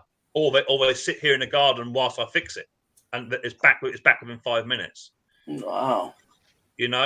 And that's my advantage. The advantage is that if you put it into a garage or into a lawnmower repair shop, everybody else is feeding into that shop, and you go into that shop and they've got 50 to 60 mowers lined up, and but you think about it, it's going to cost more at the shop because you think about it. it stays there for a couple of days. Days. Yeah, over here. Try Weeks. Weeks. Yeah, weeks. Mine was a couple of days, like 4 days. Your mower joins the back of the queue, and there could be 50 or 60 mowers. If you've got one old boy in there doing it on his own, it could be in there for 3 months. Woo! You know, and that just sits there. So that's it. That's the advantage I have. I won't take on a lot of work because I don't want people queuing up. So I book people in, bring it down Tuesday afternoon. I'll look at it for you. Yeah, because they told me 4 days. I'm just like, yeah, right. By the time they get done with it, they want to charge you, and I don't blame them because they do a good job. Well, you need it fixed. Shane's just said labor rate in Columbus is $95 an hour. Yep. It's 80 here. It's 80 here in Alabama. Yeah, mine too. It's $80 around there. The lawnmower bloke charges 85 per hour for plumbers. So if you so why shouldn't a plumber charge the same as a small engine bloke? Why shouldn't a plumber charge the same as someone who's cutting grass? I price my lawns on the size of the yard and the length of the grass. It's as simple as that. If the grass is long, the price goes up, and that's why I say I cut the grass every week at a reduced price, because I'm taking it off. It's less work for me. But some people say, no, I want to cut every 3 weeks. The price goes up because after 3 weeks growth, there's more to come off. And over here, we take the grass away with us every time. We don't generally look like you American lads cut grass and leave it there. I hate that. Oh my god. Lots of Americans do, and different countries they do just leave the grass on it, but we take ours off in this country. Well, it's good to always have a catcher in the back of your lawnmower too. Okay, so this is the difference, right? And Shane will back up 110%. Sometimes by cutting grass and leaving the grass on the lawn is a good thing because it fertilizes the lawn. In other instances, cutting the grass and leaving it on the lawn is a bad thing because the grass can't. Grass will only take the nutrients it needs. It doesn't always need the grass to be left on it.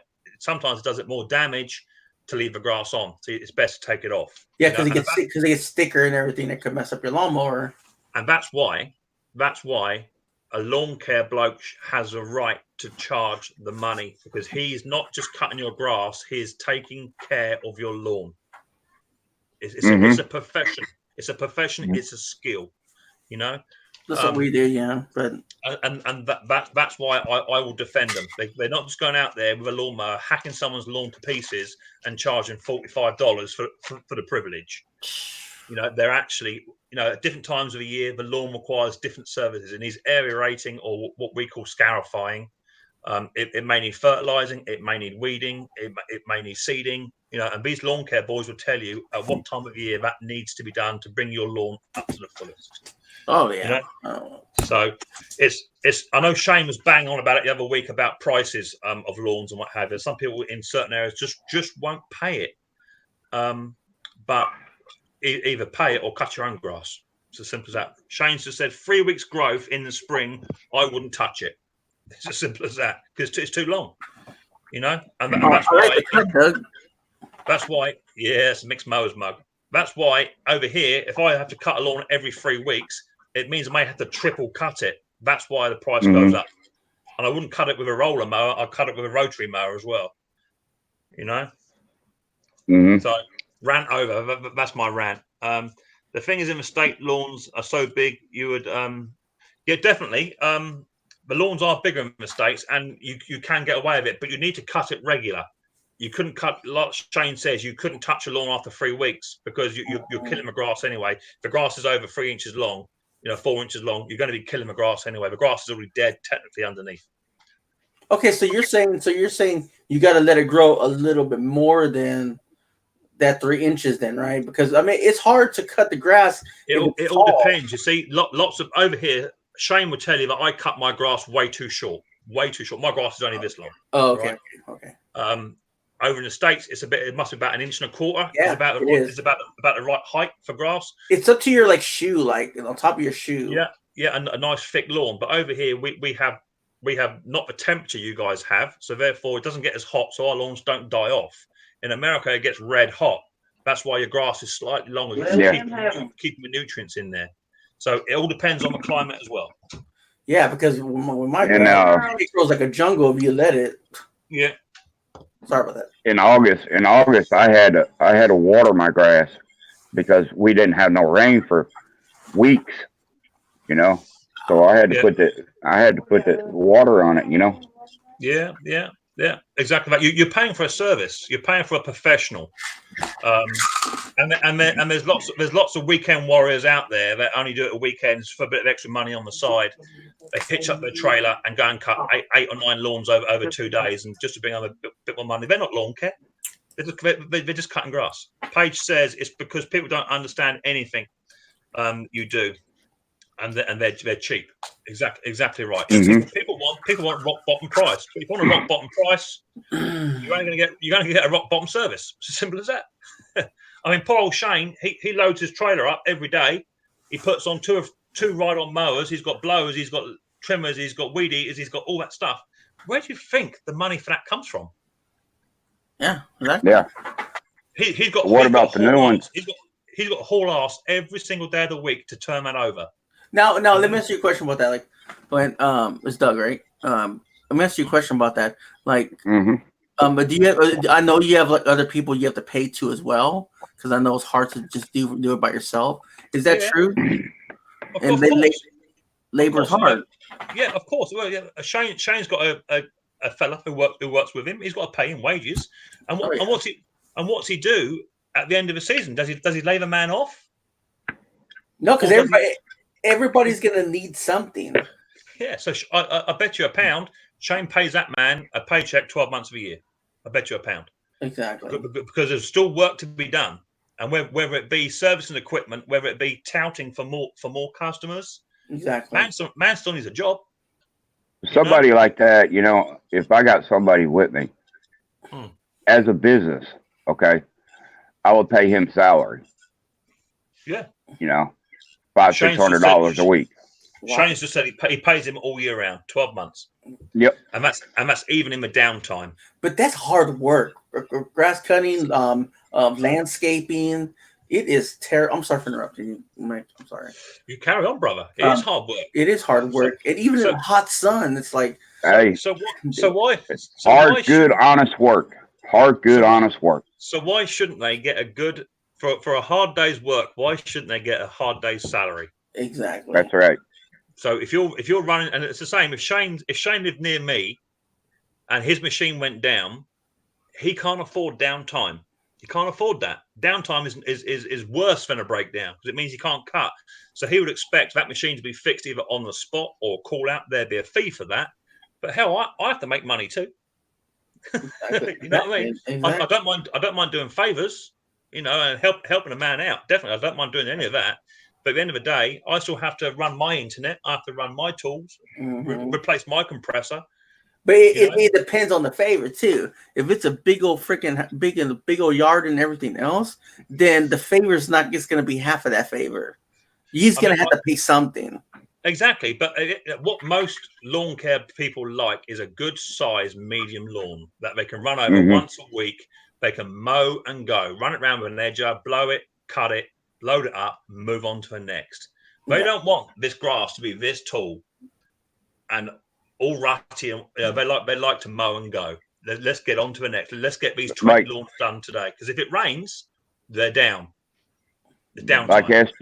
Like SG Saving Green says, granny yards.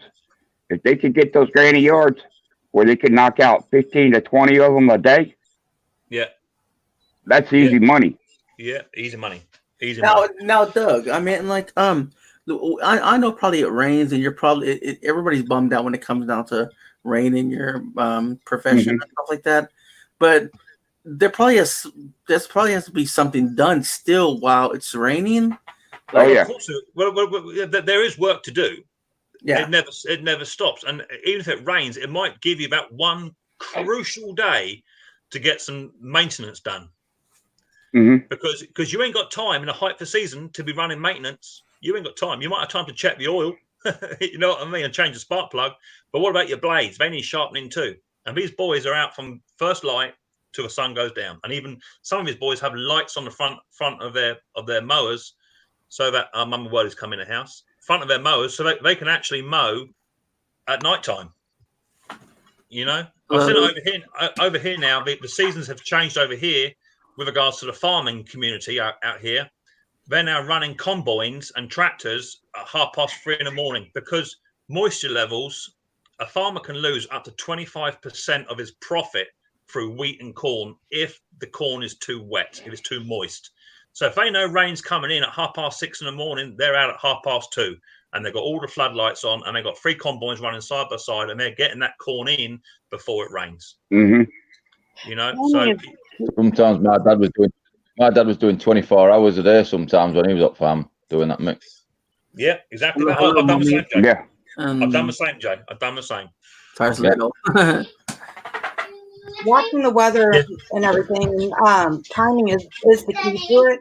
Even if it rains, if it's a light drizzle, you know, Steven's still out there cutting. He's still going. Hi, Riley boy. Hi, baby. Say hi. What did you say? She said hi, baby. Wait, what did I tell you? So I mean, it really doesn't matter the weather too much because, like you said, there's always something to do. If it's raining, then you're out there. You're on the beat trying to find new clients. You're out there doing maintenance to your vehicles, getting things cleaned up. You're always trying to do something. You know, there's always ways to get that money coming still. Yeah, no, exactly. Especially in the wintertime. I'm sorry, ma'am. No, you're fine. Especially in the wintertime. There's another YouTuber that's a grass cutter. I forgot his channel name, but he went ahead and bought a truck, 4-wheel drive truck. He went ahead and bought a plow, a sander, another little blower to carry around with him, so he could do these commercial jobs to plow their snow, keep it clean and everything like that. So he kept on during the wintertime, you know. So come springtime, he's ready to cut grass too, you know. Yeah, you've got to be on the ball. And I've seen some of these guys' videos. I've seen Steve out, I've seen Shane out, and they know rain is coming. They know it's coming, and the pressure is on because a decent lawn care person will not cut grass in the lashing rain because it just churns the lawn, does nothing for the grass. So if they're running, you might get a little spit and a quick shower for an hour, and they go through that. But if it's too boggy, you're just going to be churning the lawns up. It does no good. Well, that also depends on the equipment that you're running too. Exactly. Exactly. You know, you could use a small light push mower and get some of them knocked out and not tear up the yard, but you sure as heck aren't going to pull a big 54-inch zero turn out because that zero turn is going to leave ruts because of the wet. Oh yeah. So and what part of lawn care is that? You know what I mean? It's not, is it? You know, to take a zero turn out when it's boggy and when it's slushy and it's just going to churn it all up and beat it because you've got to go back there in 2 weeks' time and put all that right. Oh yeah, and the thing is, we see it all the time from companies around here. They don't care if it's raining; they're out there on those zero turns, and you can just see them leaving ruts in the yards. And it's like, dude, why? Yeah, that's not lawn care. I did see. I have seen that before here. But they're chasing the dollar because of 2 reasons. One, they don't have enough work, or 2, they have too much work, and they don't want to farm it out to somebody else. Yeah, but it's nasty. Like, well, man, let's say you get the job done because I had that before happen when someone came and cut the grass. It looks disgusting at the end of the job. Well, I run 2 types of mowers, and I only take on medium-sized lawns. I don't take on big ones because of the type of equipment I run. I don't have the facilities or equipment to take on the big yards over here. So I take on the medium-sized lawns, which people will say large over here in the UK. My garden's quite a large lawn, but I call it a medium-size. I run 2 types of mowers. One's a Honda, one's a Hater. The Hater is absolutely useless in the wet because the bag is up at 45-degree angle, and as soon as the grass hits the back of the box, rolls forward and chokes it. Where the Honda cuts much better in the wet, and it's better for the long grass as well. So I am a bit variant, but you've got to pick your days. If it's my grass cutting week and it looks like rain all week, I'll knock it off for a week. I say I won't be over. I'm not cutting it in the wet. It ain't gonna happen. But they're saying I want my lawn done. I want it done. Well, I ain't cutting it. End of. I'm not cutting it for a single person. For a single person that cuts grass, okay, for a living, the most I would do is 6 lawns a day, 5 lawns a day. The most. You know? Stephen does 15 to 20 on a good day. He has, I think it's 68 yards a week that he cuts, and he's solo now. He does that solo. Okay. That's work. Mhm. That is a lot of work. A lot of work for one It is a man. lot of work, For one man. but He's it's working his arse off. rewarding, and he truly enjoys it. The more he's going, the happier he is. Yeah. But But I've seen the difference in Steve when he's using that push mower and when he's using the Husqvarna. I can see the smile on his face when he's on the Husky. it's a lot less on his body. We definitely his X-Mark mower that we have. We need to get. I guess they call them. What are the little wheel thingies called that you ride on? Dolly wheels. Dolly wheels. Yeah, we need to get him a set of those. That would speed a lot of things up for him. It'd make it a lot easier. Yeah, it's all about having the right kit for what again we're doing a full circle already. It's about having the right kit for what is task specific. You know, I saw one of Steve's videos just the other week. He was cutting with the push mower, and I was like, oh my lord, man, you want 3 of them tied together? You know what I mean? That was when the zero turn was down. Zero has given us so many fits this year. It's driving me nuts. But I mean, when the zero's going, it's great. We're hopefully, fingers crossed. How old is it, your zero turn? Just about a year and a half. It's still a baby. Really? Yeah, it's still a baby. Really? He hit a big thick toe chain. Hey, Mhm. he hit a big thick toe chain at one point, and ever since it's just not been right. It's like we've just had one issue after the other. Unfortunately you get machines like that, and they can just be a bit of a problem child, and hopefully you'll weed out all the issues to it. And the problem is that you never rest the machine long enough to get the simple fixes done, and the simple fixes soon add up into downtime, and downtime is not good. Is a pain. That's what happened the last time. Is we had the mower down for 4 or 5 days, and I mean that he had to use the 36 walk behind, and that was when he had all of his larger properties. Yeah, and he was just dying. Hey, hi, Doug. Hey, how are you? What do you say, Ian? How you doing, buddy? Just a minute, I've got to get to it. All right. Hey up, lads. Oh my Lord, Johnny's in here. Look at here. Hello. My God, Johnny, you've lost some serious weight, brother. He's a big lad. He has. Oh, you've lost loads. Yeah, I'm feeling good. How much have you lost now? Nearly 8 stone. My Lord, brother. You look This really is good. the week 30 now. You look really, really good on it too. I can't believe that. Congratulations, Johnny. Congratulations, buddy. To see you, Doug. Well done, Johnny. It's always nice to see you, Doug. So, It's funny as you lose weight, people say, "Oh, you look ill and you look withdrawn," but you look really great on it. And Ian's put weight on, and he looks really withdrawn and ill. I'm taking supplements. This is all good. It's all good. Yeah. Thank you very much, Mick. On the girls. Woo! not on me. You look good, Johnny. You look really good, bro.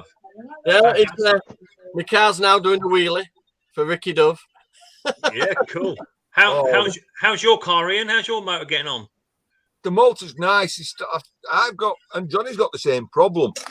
As I said, this has got a bit out of sequence. Yeah. So when I press unlock, only the passenger side unlocks. And not the driver's side. Well, I've got an older RAV4 and that key, the battery's starting to fail, I think. Yeah. What type of car? RAV4. RAV4, Toyota. Have you checked the resistors, or have you taken it and had the computer actually rebooted? My dad has one and actually just had the same issue with his locks. He took it back up there unfortunately it was $125 US, but they reset the computer. They did a reboot, and now all of his locks work just fine. If I can't lick it, I don't know how it works. If I can't hit it with an hammer, I'm not interested. Ian likes to hit it with an hammer to see if it works, and I like to get somebody else to do it. They are finicky. Well, you'll sort it. I mean, it's bound to be a resistor sensor. Because one did the exhaust fell off, so I had to have it welded before I come over. Sounded like a Challenger tank. You'll sort it. You'll sort it out eventually. So what's the crack of you two? Why are you two in the same shack? What's going on? I've come up to see him. Oh, fantastic! I'm surprised he's let you in the shed. That's where all his stuff is. Just make us bigger. I've made this guy welcome, honestly. Hang on. Hold up. Yeah, go on in. You're gonna laugh in a minute. Right. You know he's from Yorkshire, don't you? Yeah. I've dried some tea bags on the line for him.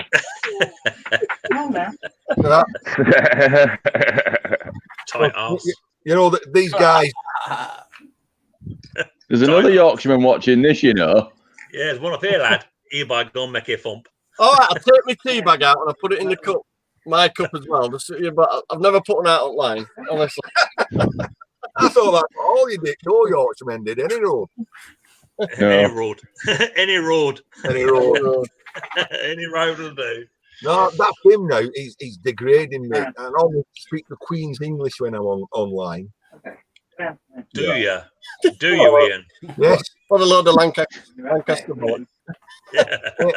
Hey guys, I gotta get JK to cheer. So you guys have a beautiful day. No worries. Nice to meet you. Always welcome. Bye. Always welcome. See you later, mate. See you later. Bye. Have a good one. Yeah, ta-da, darling. So what's the crack? What are you on today then? Apart from the alcohol, of course. Oh, wait, I did it. I were offering you a drink. We've had a cup of tea. I've got gangly Google. Is it likely to get messy later? No. What kind of that? That is gangly Google. Oh, nice. Never seen that. What is it? Gangly what? Gangly Google. Oh, lovely. That'll do. Is that how strong is it? Yeah, it's from Aldi. I'm about what's that? 5.4 ish. Ooh. You know what? I've been trying to find something strong, like because I don't like liquor much, but I'm trying to find a beer that can have it, like something potent, so at least don't have to drink so much. And I can just be like, well, there's a man in here right now. That man there on the left hand side. He'll tell you all about what needs to be potent. I can assure you of that. Oh, yeah. Imagine cutting grass like. The thing is, I found his secret stash. Which country are you in? Who, me? Yes. I'm in Texas. Right, Texas. Then. You know that one. Well, you need to get some of this then. I think. Gold. Come on. Now look at the percentage. Look at the percentage. 11. Oh, that's what I need. I'm gonna look that up right now. Oh my lord! It's very nice. I gotta get some. What is it? Dragon's milk? You said? Yeah, that's from Holland, Michigan. From Michigan, huh? From Michigan. Wow. Very nice drink. Very There nice. was who sent us? They sell it at Walmart. I mean, I'm gonna go check it out. That's terrible. We can't remember. Carlot. Oh wow. The new. There was a guy in Michigan sent me and Johnny some of these beers. Yeah, Ian's giving me some big bars, the big weight bars now for when I get home because I haven't got the big main weight bar. Doesn't Ian use it then? Yeah, how does it? You got to move two things in here and you've had a workout. Is it pretty good? Like, is it pretty good? Like, I've got a big chimney stack it back at car for Ricky Dove. It's all like Mick, when he puts the video up, you're going to have to watch his video.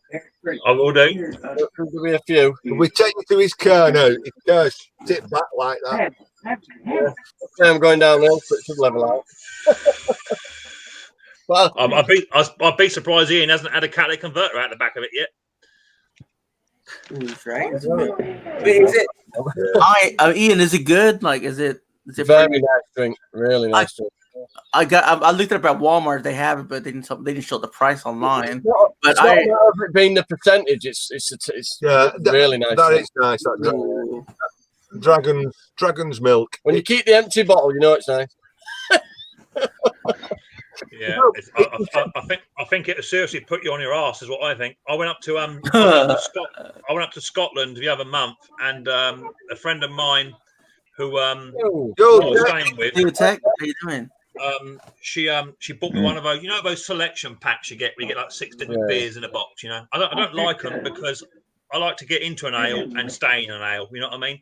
I don't like chopping and changing in one night. But she bought me this stout selection, and the stout was 14.9% proof. It was proper rocket fuel. Wow. I'd won, and I was thinking, hello. And it's only a stub can. It wasn't a big one. It's just a stub can. Oh my lord, it was difficult to swallow it. I'm telling you, it was tough. But I went down the shop the following day. Bought a crate of them.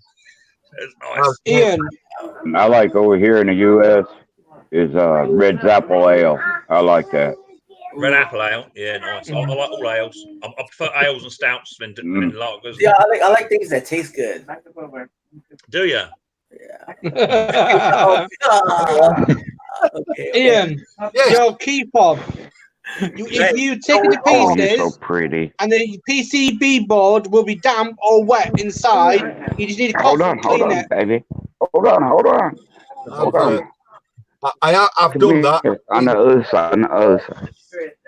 To check the voltage on the battery, which is still 50 volts, and I sprayed it with brake cleaner, contact cleaner. Yeah. Pain in the neck, that. The temperature's starting to drop now. Have you not got a fire in? Not now. It's in back of Johnny's car. I've got this nice look. You can't hear him, huh? No. This nice little I won't let you. I need to get one of them. I'll pick that up every week. The only problem with them, because I have had them, is I think it's something like for every kilogram of gas that you burn, it produces 5 litres of water. Yeah, that's the only problem. Not so bad in a wooden shed like yours, but in a concrete garage with a steel roof, it just condenses everywhere. Yeah. I mean, all I got it for is just to put it on for 15 minutes, chuck it through, so it takes it out. You can see your breath now, unless you're having a fact. Well, you better not get close to it. How you doing, Nipper? We stop doing that to each other. Hello. How you doing? Are you okay? Oh, getting a royal wave. Hello. Yeah, it is Sunday. So have Yeah, you look at that. So, what you got on? Look at that. Oh, he's turned sideways. I'm Where are you? just showing me my skulls. Oh, bloody hell. You ready? Okay. You've done really well. Look at you. Yeah. Oh, yeah. You've done. Check you out. Yeah, I'm I'm off to work now. Look. Oh, yeah. I'm not Definitely. showing my muscles at Ian, if you're going to do it, you're going down there. I'm not seeing that. I'm telling you. I'm not being shown up by Hey, this don't guy. leave me in basement. Gary will do. I'm not going to basement. Ian, how did your march go today? How did he? Your march. That's yours. You're a veteran. You're a veteran, ain't you? That is yours. I'm not. No, I'm not. I've never had any forces. You're about yourself. To be honest, Johnny arrived here just as that was kicking off, so I've missed it today. To be honest, Yeah, I've watched half of it. I've got the other half. Oh, I yeah. always try and watch our Remembrance Day. They did a silence bit. Yeah.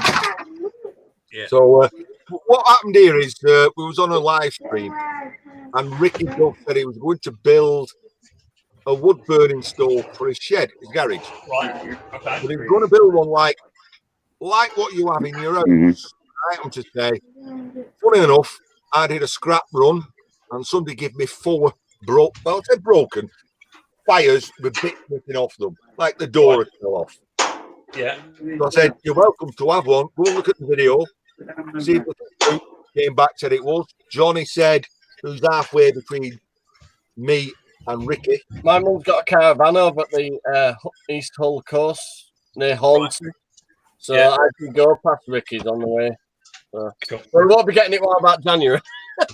It's a bit cold for going to caravan. Yeah, so he said, "Come up." I said, "You can have one. Take it back with him. Give him some chimney." A load of other I've got some. steel, They box give me some steel. big 10 kg weight plates and the bar. So it's going to be good. So how far are you going? What are you down to now, and Johnny? I was 25 and a half. I'm 17 now. Were you really? By blimey. So Good lad. I'll tell you one. Sorry. Obviously, I've got a floppy belly now, but I've lost. There's no other fat to come off me anywhere. It don't matter, bruv. It don't matter. You know what I mean? My diet starts today. Funnily enough, I got my scales. I lost 4 stone last year. But as time's gone on, I've put it back on again. I saw how much I weighed, and it shocked me. And then I've had Tracy Pauling. She's my carer because I were really bad. So I've given myself a kick up the ass. Plus, my mum said to me, "I'm worried about you, love. So sort yourself out." So, yeah, exactly that. Yeah. I got my scales yesterday, and Hey, I Johnny. tipped them at 20 stone 2. You do not look it, Nick. I've never said 20. Yeah, I'm 20 stone 2. So I want to get back down to 17 stone again. By about March would be good. Well, Yeah, I was 24, and I'm Johnny. down to 17.5. I lost 2 75. pounds. Go for a Take it. shot. Sorry, I'm popping out chat. Johnny. Ignoring people in chat. Oh, sorry. Everybody in chat. Say that again, Tech. I missed It's a that. bit dark in the basement. Yeah, basically, I was 24, and I went down to just over the 17. It is Yeah, just over 17, and I'm not too fussed. I mean, that's took me 2.5 years. that's good. You I've got, stopped bread, fried food, pasta. Oh no, no. You've got to take it off. I know. Doug, when Doug was ill, Doug lost some serious weight too. Doug, didn't you? Yeah, you could tell. Doug. Yeah, I lost 110 pounds Yeah. from January 22nd. Oh well, I lost £100 with the bank, but that's another story. Oh, yeah. Mhm. I lost 10 pence in here, and I lost a stone looking for it. Do you know what? I can quite believe that as well, Ian. And half of that was sweat coming off your brow trying to find it. It's all right when he dropped it. When he bent that to pick it up and it hit him up back at head. Poor old Ian. Ian, you are a YouTube well known for being a tight ass, without a doubt. Oh, it's all right. I mean, if I give stickers to me, it's snobby. Well, the only reason Ian puts all his stickers out in one go is he wants to save the fuel. That's all it is. It's running down to the post office and back each week. He does it once a year. There'll be a little surprise on the back of the wall when I get home. Oh yes. It won't be a skid stain. It's a picture. So Ian, where are you from? I'm 20 miles near Manchester, England. That's pretty quick. Like we talk around the world, and I'm an hour down the road. Well, up and down. They're only about 2.5, 3 hours away from me, and yet we're talking a completely different dialect. Yeah, it sounds the same. You only have to move 7 miles, and they're talking different dialects here. I'm only 10 miles from Liverpool, and they've got that Scouse accent, haven't they? We go a bit further. They're related. They're married. You like that chicken? Oh God, yeah. Chicken. Even though Ian sounds Scottish. That's the reason why he sounds like a little Scottish. You know, Scottish. I know you. Scottish. That's his bad Liverpool accent. Yeah, you'll offend him by saying that.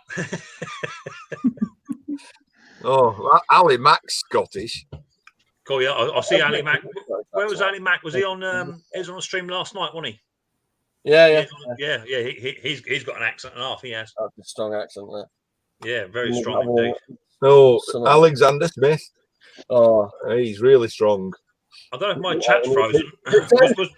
Was Pete the last person to chat? I got 33 in the house, and it's the same as no one's chatted for a little while. I think the chat's on this. Go slow. Is it? Yeah. I don't like missing the old chat. Let me load my phone up. Well, hashtag number 34 liked. Yeah. Oh, David Young, how you doing, buddy? Nice to see you in the house. Hang on, I'll make it 35. 36. That's it. Lovely. Yeah. I like it myself as well. That's another one. How Have I got any thumb? No thumbs down today as well. Woohoo! First time in 6 months. We'll do that, can't we? Yeah. I like marathons when I got one. Immediately gets 2 thumbs down. Oh. I give up. I give up counting them now. 3 thumbs down. Yeah, that's all right. Get on with it. I just say thank you very much for the watch time. That is a point. If they're bloody taking the time out to put thumbs down.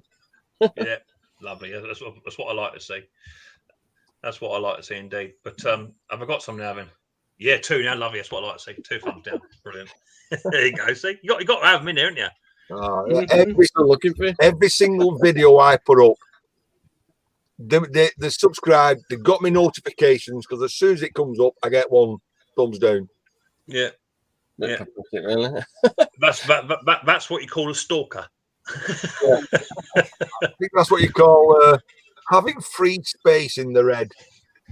Yes. Space in their head, I think. Yeah. Slightly pickle. Jason Gardner's just come in the house. How you doing, Jason? He actually did a good video for those of you. Are you aware that they're looking at banning streaming in public places next year? What? Oh. Yeah, apparently so. Stripping off. Streaming. Yeah, streaming. Yeah. Jason was flying off. Well, I know that in America, but they don't really care because I mean, I don't know. I really don't do it. I mean, only like if I go out to eat or something, I film my food and stuff like that. But that's about it. Yeah, they're looking at banning it, and they now brought out this new style of strip. Yeah. Riley boy. Yeah, Doug's not here. Ian's here. Come say hello to Ian. He's over here. He's moved that fire. What? Because I look at guys. Have you guys noticed that little thing where it says there's new terms on, like when you log into? Yo, Riley boy. Riley. Is it in? Man of fire. He's there. There's Ian. Hello, Ian. Hi, Ian. And there's Johnny. Hello, Johnny. Hi, Tommy. Jason was using that's another Jason. Jason in the chat, he's been using a new style of strimmer, which is actually like a hedge cutter, scissor cutter thing, which works quite well by the looks of it. It reduces the waiting. It reduces the stones flicking up, all that sort of good stuff. Yes, I just ride over edge at lawn. That's Jason Gardner. I've seen that YouTube video where they get an angle grinder and make a strimmer out of it. Jesus Christ, I saw that one. And I'm going to do that. Yeah. You start, yeah, but isn't there one out now where you can put like a chainsaw chain on it as well? Yeah, you can do. Yeah. Okay. I don't know quite how that works. I saw someone do a homemade version of it once on a steel strimmer, and yeah, it's not really my cup of tea. I don't. Well, I've had a video on this smashing my face more or less. I put my hand up and it bounced off my fucking wrist. You're lucky. Imagine a bit of that coming off right upside of your ear roll. You know what I mean? Yeah, but this thing. Look at Jason Gardner's video. He just done one. I think it was today. It's a really weird device. It looks a bit like a floppy disk in a way. And it's quite a good size, and it's got like these scissors teeth. One rotates clockwise, one rotates anti-clockwise, and it's just like a hedge trimmer. But it does quite a good job. So I might cable ties on a steel plate's a good one. I trust me. I've seen some stuff when people have said I'm in a bit of a pickle. Can you fix this? And they brought it in and they got like fencing wire going through it. For things to do with tech to things to end up killing yourself. Now, do you guys? I haven't been electrocuted yet. Oh, that's a question, Mick. That scar there and that scar there. When I was a child, I had to cut the end off an adapter and tried to shove it in the back of my Atari and melted the bloody wire to me. Have we been electrocuted yet? Hang on. No, this will probably not work. You're not really bloody electrocuting me. Look at that top corner there. What are we looking at? We're looking at Hang on. So look here. Oh yeah, what's all that all about? Go over the top of the fuse box. Go over it. Wow. Holy shit. What do you mean, holy shit? He's on about that. Is that safe? No. I can't take you. Before Johnny come, I was taking the front off a socket, and then Johnny turned up. So at the moment, all the fronts just hanging out the box. Is that all still working live and what have you? Yeah. Are you frying tonight? Shall I lick it and try? Are you frying tonight, Ian? He is if he touches that. Aye. Is that Earth White supposed to be there? You see, at the moment, I'm running temporary electrics. I'm running for extension lead until I get. That's what I do. I've got a 15-meter extension. I'll just have it through house, up kitchen window. Oh, you could take a picture, couldn't you? I've just picked this up today. Just picked that one up today from Amazonian. I think this is a 40-meter one. Because I had a long one here, but I cut about 15 meters off of it to put in a security light in the back gardens, and now my extension only comes as far as the door. So I've got an extension lead with an extension lead attached to it to run to here. So I bought that yesterday, so I can run one through. Because at the moment my arm cable, my arm cable. Make it bigger. I'll make it big. Right. Yeah, that's not Bloody hell. My lord, that's bad. It's not bad, Ian. It's not good, is it? I'm an electrician by trade, and I tell you something, I've seen worse. But yeah, don't go touching it. You know what I mean? You'll be frying. Ian, that's shocking. Shocking. Shocking. Oh, that's shocking. I'm gonna go hop off and go to church. So I'll talk to you. Well, later. mate, have a good one. So Okay. if you pray for me, I need it. I will, man. I think Ian needs prayers. Yeah. Well, I need prayers. Look at them electric. I guess later. Look me up, 25. There you go. I've got one of these things anyway. Where is it? The first rule of electrics makes you got an RCD on the lead. Yeah. You don't want to go frying. No, I'm a proper electrician. See, I've got one of these. Yeah, Ian. No. Yeah, you port that in. I've got one here. It lights up. I've got one of them. Ian, if you stick something in that box, you'll light up. Yeah, I've got one of these ones, magic ones. Hey, you better keep it away from his piss bucket. I was supposed to tell them about that. Oh, everybody has a piss bucket in this room. Have you noticed that? You go out to your shed, that time you've unlocked it, you need a pee. Ian, have you got a piss bucket? You did have, but you cleaned it out for me. Yeah, I've taken it outside where I've got. Yeah. Right, I've taken it outside where I've got a guess. I do them painting pale things. Little envelope. He's got yeah. I've got about 5 locks on my shed. When you go out to unlock it in the morning, if I time unlocked it, you're dying for a pee. The thing is, my hand and eye coordination is not so good these days. So I've got a big one. It's off a Dyson Hoover. Yeah. I'm not going to ask the question if you've got a number 2 bucket. I'm not going to ask that question. No. So I think it's come in though. Yeah. Oh. The only problem is with me is I get confused with what's piss and what's two-stroke petrol. You know what I mean? So that's why some of my engines run a bit rough. All right. I'm not saying anything about number 2 in this shed, but we've gone for half a roll. That's what I call a nice roll of EBP. Emergency backside paper. I tend to use rag bags for that. Oh, okay. I'm not going to say what I use. I can't believe Johnny just stitched you up and told everyone you got a piss bucket. I can't. But you know they do these things for dogs. You walk round and you pick it up, don't you? Put it in a bag. Well, I'll tell you the truth. I just shit him on in these. You know. Oh, what? Oh. You could tie it around like that, and then it, you know. At least be try and be a bit discreet here and use the black version of it. You know what I mean? Don't use the white. What happens if it's a bit runny though, Ian? Use an orange one. Yeah. Hazardous waste. There's a hole in that one. Oh, isn't it amazing? Ian's been on the stream for 15 minutes. Has gone to piss and shit already. My God. I'm guaranteed to lower the tone wherever I go. I bet Mick's pissed on the third rail, hasn't he? Don't do that. Don't. Yeah, I wouldn't recommend that to anyone. I can assure you. It's funny. It's gone up since you've been in, Ian. It's gone up 4%, but I've got 16 thumbs down now. What's that all about?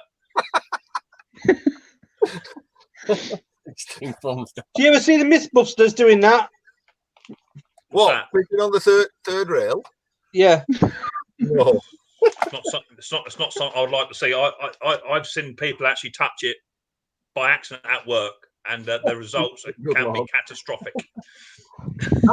It's shocking. That actually RCD unit that we're looking at, I've actually given myself a full-on belt on that. When I was installing it, thought, oh, it's nice to have an RCD unit in your shed. So installing it, I don't know, and for some reason, and I knew it were live, I grabbed hold of it. And as I did it, I thought, it's still live, this. It's still live. It seemed it lasted about 10 seconds. But the RCD kicked in straight away. Yeah, they do. You know, it works. It was only a microsecond, but bloody hell, time did stop still. Yeah, yeah. I was working on the track one day down south. Down here we have the third rail, not the overheads. Yeah. And we were changing the insulation pots that suspend the live rail higher than the runners. And I was going behind, tighten them up with an insulated bar, but the fellas in front of me have to undo the nuts, and then they have to use what's called a block and sprag, which is a fiberglass handle and a wooden block, and you suspend it and you jack it up, and there's just enough just to take the pot out and put a new one in. But this was back in the day before we had to wear all orange, and as long as you had a piece of orange vest or whatever with you, you tuck it into your trouser. As long as you had it with you, that was good enough. And the fellas in front of me putting the stuff back I take the stuff off. He was putting the nuts and the washers on top of a live rail as he was going along. And matey behind him was putting the pot in, and another bloke was doing the nuts up. Well, the bloke, I can't name him, the bloke who was putting the pot in, he had one of these chains, a big thick gold one, and he was dangling down, putting his pot in, and matey above him was trying to put the nuts on. Well, that touched the old live rail and gave him a wallop. He's jumped up and he's head butted matey on the jaw, top of his head. So you got two Herberts walking around the track, one going like that, one going. Oh, it's amazing. I thought you meant a wallet. Yeah, I tell you, and I'll give him a wallop. We call it a tickle on the railway, but it feels like someone hitting you with the flat end of a shovel, and I mean a full blown, I mean it, wallop on the back. Yeah. That's what it feels like. The best electric shock I got was off an Edison screw light socket, and somebody wired it backwards, so they put it live on the outside and the middle was neutral. Never ever again. Never ever again. I touched the light bulb to unscrew it, literally whack. I literally touch everything with that before I do anything. You know. My mum had a basement cellar and had wires running down, and the switch at the top of the stairs, and there were just a wire hanging down. I didn't know, it was just hanging down. Flicked the light on, went down the stairs, just felt something catch back in my head, so I went like that. Threw me straight at the wall, live wire. My next door neighbour, he was a line electrician. I'm saying back in the day, because it's 35 years ago. He was telling me this tale, way before health and safety and all that. So they'd go out to a pylon. So you'd have one guy. They'd have to go to the substation, switch it out. Yeah. Go to the site, do the job, go back to the substation, and on and power back on. To save time, they'd do it. They'd say, I'll stay here at the substation, go and do the job. Exactly at 3 o'clock, I'll switch the power back on. Oof. And he said, this guy got delayed and he was still live the rooking on it, and then they put the power back on. Yeah. And the guy lost both his arms. You know. Yeah, I mean, in all fairness and joking about, on the railway with a live rail that's 750 DC. Yeah. You don't tend to get a lot of second chances on it. You know what I mean? I've seen some real accidents, and so DC makes you contract, doesn't it? It depends. Now it all depends because it is AC. Throws you off. It's AC in the what we call track parallel huts, and then it goes to a substation which converts it to DC and puts it into a feeder. But the way it works is train tracks are all in sections, right? So you might have like a 3 mile long section. That's how the signals work. Yeah. If a train is out of section, so that there's no one in the section and no one pulling on the current, drawing it, it will chuck you. If a train is in the section and is accelerating coming down the track, it will pull you on. So there is a difference, and it's 50-50 whether you get picked up and thrown or you get dragged on. If you get dragged on, it's generally literally pull you to the power. Yeah, I know a bloke on a railway. He's old now. He's retired. He actually passed away on the track, and the bloke's revived him. I'll put him over the. And he's actually got a 3-inch burn right across his chest. It's 3 inches deep, right across his chest, from his chest to his waist, and there's absolutely no blood.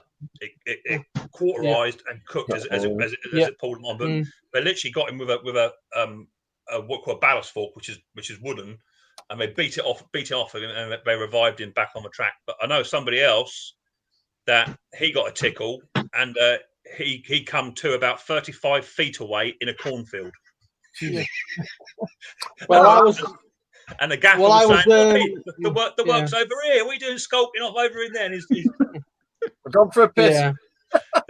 Well, I was you may remember them, the old companies, but they're called YEB in the old days. Used to be electricity company. And I was called out. I was only an apprenticeship person. This guy said, we've got a problem. The electrician got stuck. I said, where is he stuck? He's in the loft. I said, so we went up there, and he's literally dead as a door now. He's ratted, literally. And he's a consumer unit he's stuck to.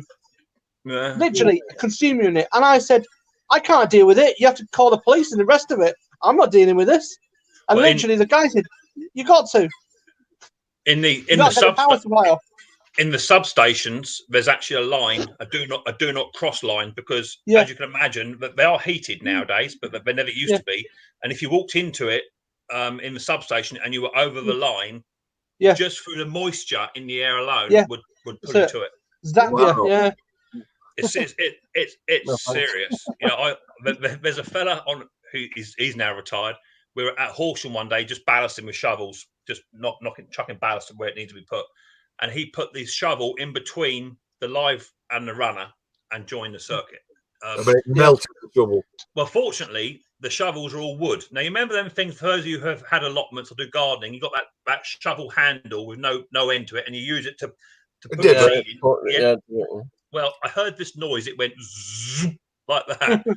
I turned around, and there's this bloke called Charlie, and he's sitting there all boss-eyed, and he's still digging, but there's no end to the shovel's gone.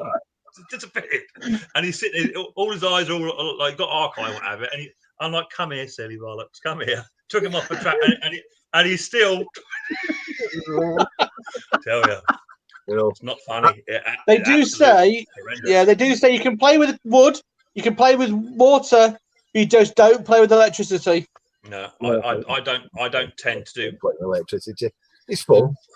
I don't tend to do a lot of it. I've got to rewire my shed. I've just started doing my shed. I've just started to rewire some of these up.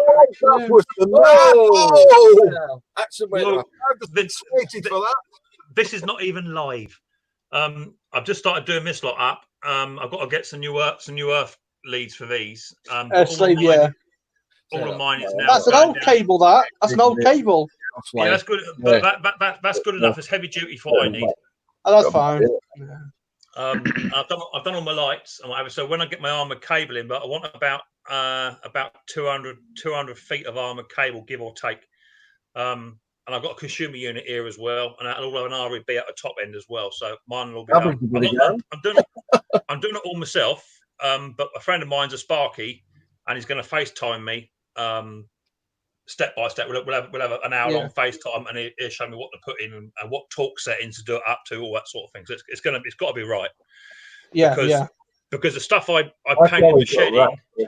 Limb bins. Yeah, limb bins. I like your little racks and stuff. They're called. They're from Lidl's. Lidl's own about. I think they're about 9. Workshop with an 8x6 on the end of it. Yeah, they were about 19 quid a set of 2. I think they were. They're quite good. They're not very industrial. I would like to get some 1960s, 70s ones in here, which are metal ones, but they do the job for what I need. I think that's a mixed question, isn't it? For David Jones asked a question. What's that? David Jones. Any one of you guys worked on a two-stroke diesel engine before? No. Yeah. No, can't say I have. They're all segregated, clips, springs, stuff like that, screws. I've never come across a two-stroke diesel. That was all petrol. Never heard of a two-stroke diesel. Never in my life. Mick, Ian will wire up your shed for you. No, Jason Hughes. Ian will not be wiring. Ian will not be coming anywhere near my shed whilst the electrics are even on. I won't let him wire a plug. I wouldn't trust Ian to change a fuse. No, I wouldn't.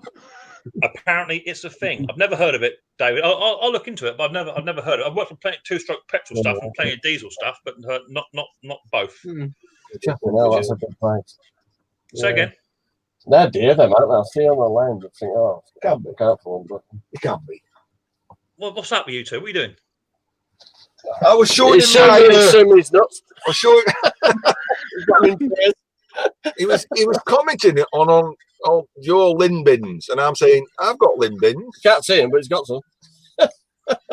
I just can't. How you work like that, Ian? I just can't do it. No, I can't work like it. All Hoover in this. I can't do. I mean, I understand you get a lot of stuff in, and you've got lots of projects on, and all of it. I get that, and your volume levels change. I get that, but hell no. No, I can't work like that either. Yeah, but you don't know he's got a false floor, really.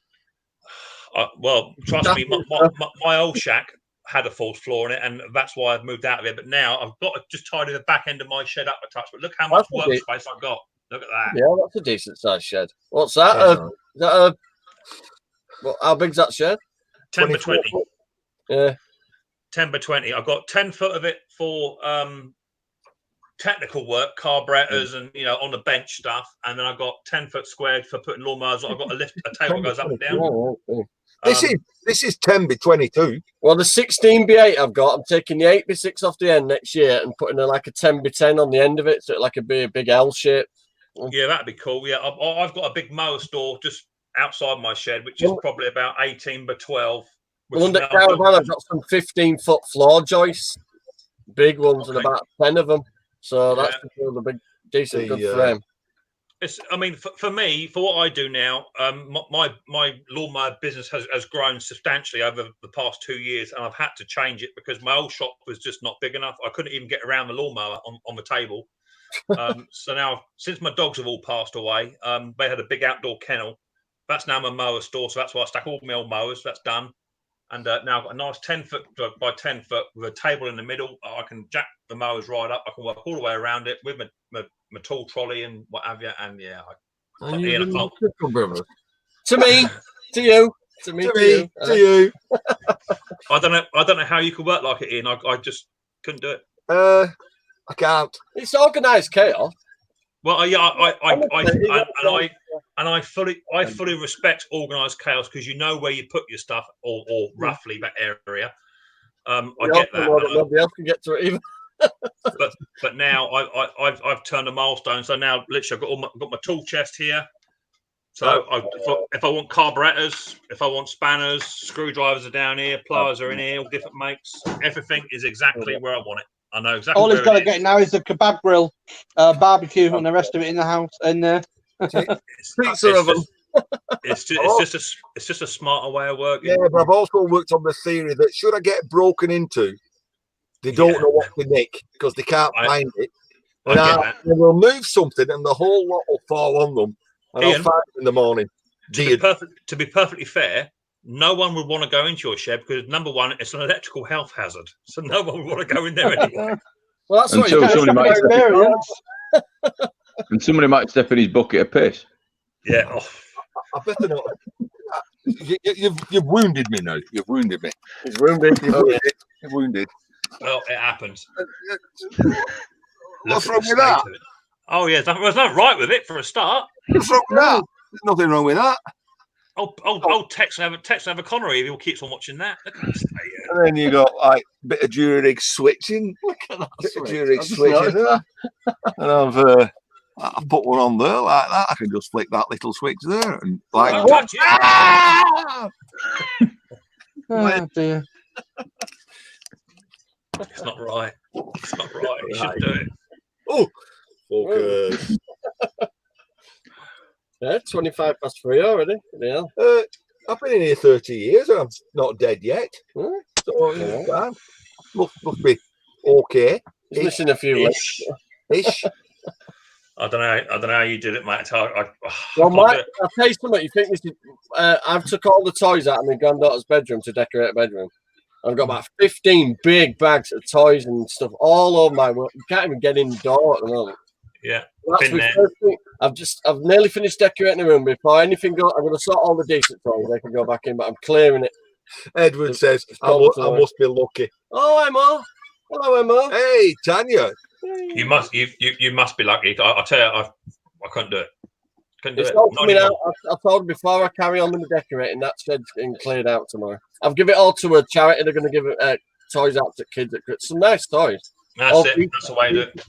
I've just I was asked by some of my subscribers to do an Amazon wish list thing where you put on what tools you want. Yeah. I've done that today, and all the proceeds go straight to my son's charity as well. Oh, good. Yeah, no, I'm also that I've got a calendar coming up as well. Martin Butler over Retro Restore. What? You think his socket's an elf hazard? Look at his bloody keyboard. I reckon Don't show him that brown stain. Don't show him that brown stain. I reckon that's where he stands his piss bucket. Oh my god. I'd say hi in the chat, but I'm not touching that keyboard. It's bad. It's shocking. Terrible. It's bad. No, he's a good lad. He's made me feel very welcome, and his wife's lovely. He's got a lovely home, and it's been nice spending some time with you. I mean, Mrs. it bad, are you? Missy, honestly, it goes to about that eye. It's against you, doesn't it? It is nice when people meet up as well, because you often catch them on live streams and the good mates. It is nice to meet. I met Roy the other month, and it was good fun to have a fish and chip supper and have a chat, have a beer and whatever. It is good. Yeah, it is good. Ian must be fully insulated. A bit of fat insulated. How you doing, Tim? Are you all right, mate? My wife irons my t-shirts on a walk.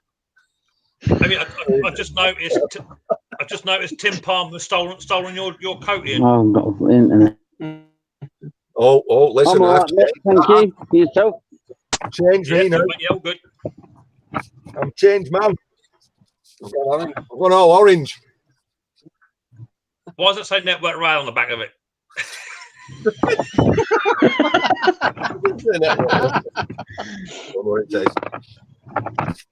It says piss on the third rail as well on the arms.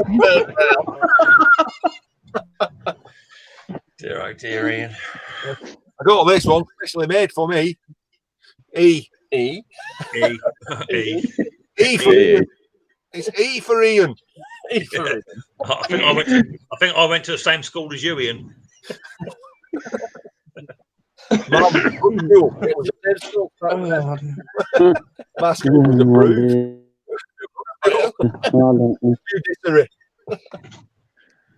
I can barely hear you, Tim. I think your internet's a bit wonky. Are we going to carry on packing up? Yep. What you need? Yeah. I've got to shoot anyway now. It's 3:30. I've been going for 3.5 hours. I'm going to pick up one of the middle boys from work. No worries. That's me, and then we're having a takeaway tonight. So well, I got the chicken out of freeze this morning, left it outside as a hint. So maybe Doritos there. Yo, Dorito.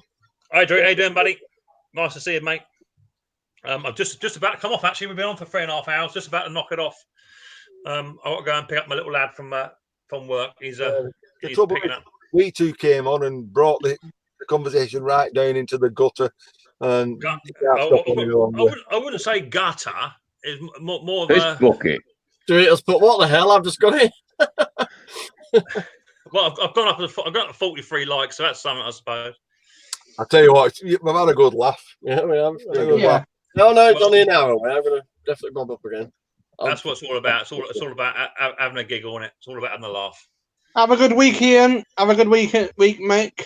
Yeah, tell up, mate. I'll catch you later. Right. Bye, everybody. Everybody in chat. Bye. Look after yourselves. Bye. Take it easy. See you later. So thank you everyone in the chat for coming up. And everyone in the live stream panel. Brilliant to see you all as always. Next week will probably be Roy's the boy will be taking over on his Sunday one because we do it alternately. So check out Roy's the boy, and you'll get a link to his live stream next Sunday. It won't be me. And don't forget to smash a thumbs up on your way out. That'd be cool, or thumbs down, whichever one takes your preference. I'll smash it up on the way out, and I might see you. On the hazy tonight. Yeah, I should be no doubt flitting somewhere. I'll find somewhere comfortable, put my feet up and watch for a little while, mate. You know what I'm like. So you might come tomorrow. It's like that anyway. I'll still be in here putting stuff away. To make room for him, I've took most of the stuff outside. Hey, you've got carpet, like you should say. Well, if you want a big pile of metal there, that would just knock down. I wouldn't even wear work boots on Ian's carpet in his shed. I'm telling you, I want a forensics kit on there. No, it's clean. Pretty clean. Watch the video when it comes out. Yeah, nice and different. I would hate to sample, ring it out, and test what's actually in it. I'm telling you. I can show you what's. No, I won't. No, don't show me anymore. I've got to have my Sunday dinner today. Don't show me anything else. It's too graphic. Deadass. See you later, guys. Right. I'll see you later on. Take it easy, people. Thanks everyone coming in, everyone. Cheers, Jace. Look after yourself, buddy. Yeah, Matt. Don't forget to smash your thumbs up or thumbs down on your way out. That'd be much appreciated. And then I'll be doing some more videos this week coming up. I've got the chainsaw to do, hedge trimmer to do, this chainsaw to do. I've got some mowers coming in today as well. So I'll have more videos on the way out. So keep an eye out for them and look after yourselves. And I'll see you all in a couple of days, I suppose, on the next live stream. So see you later on.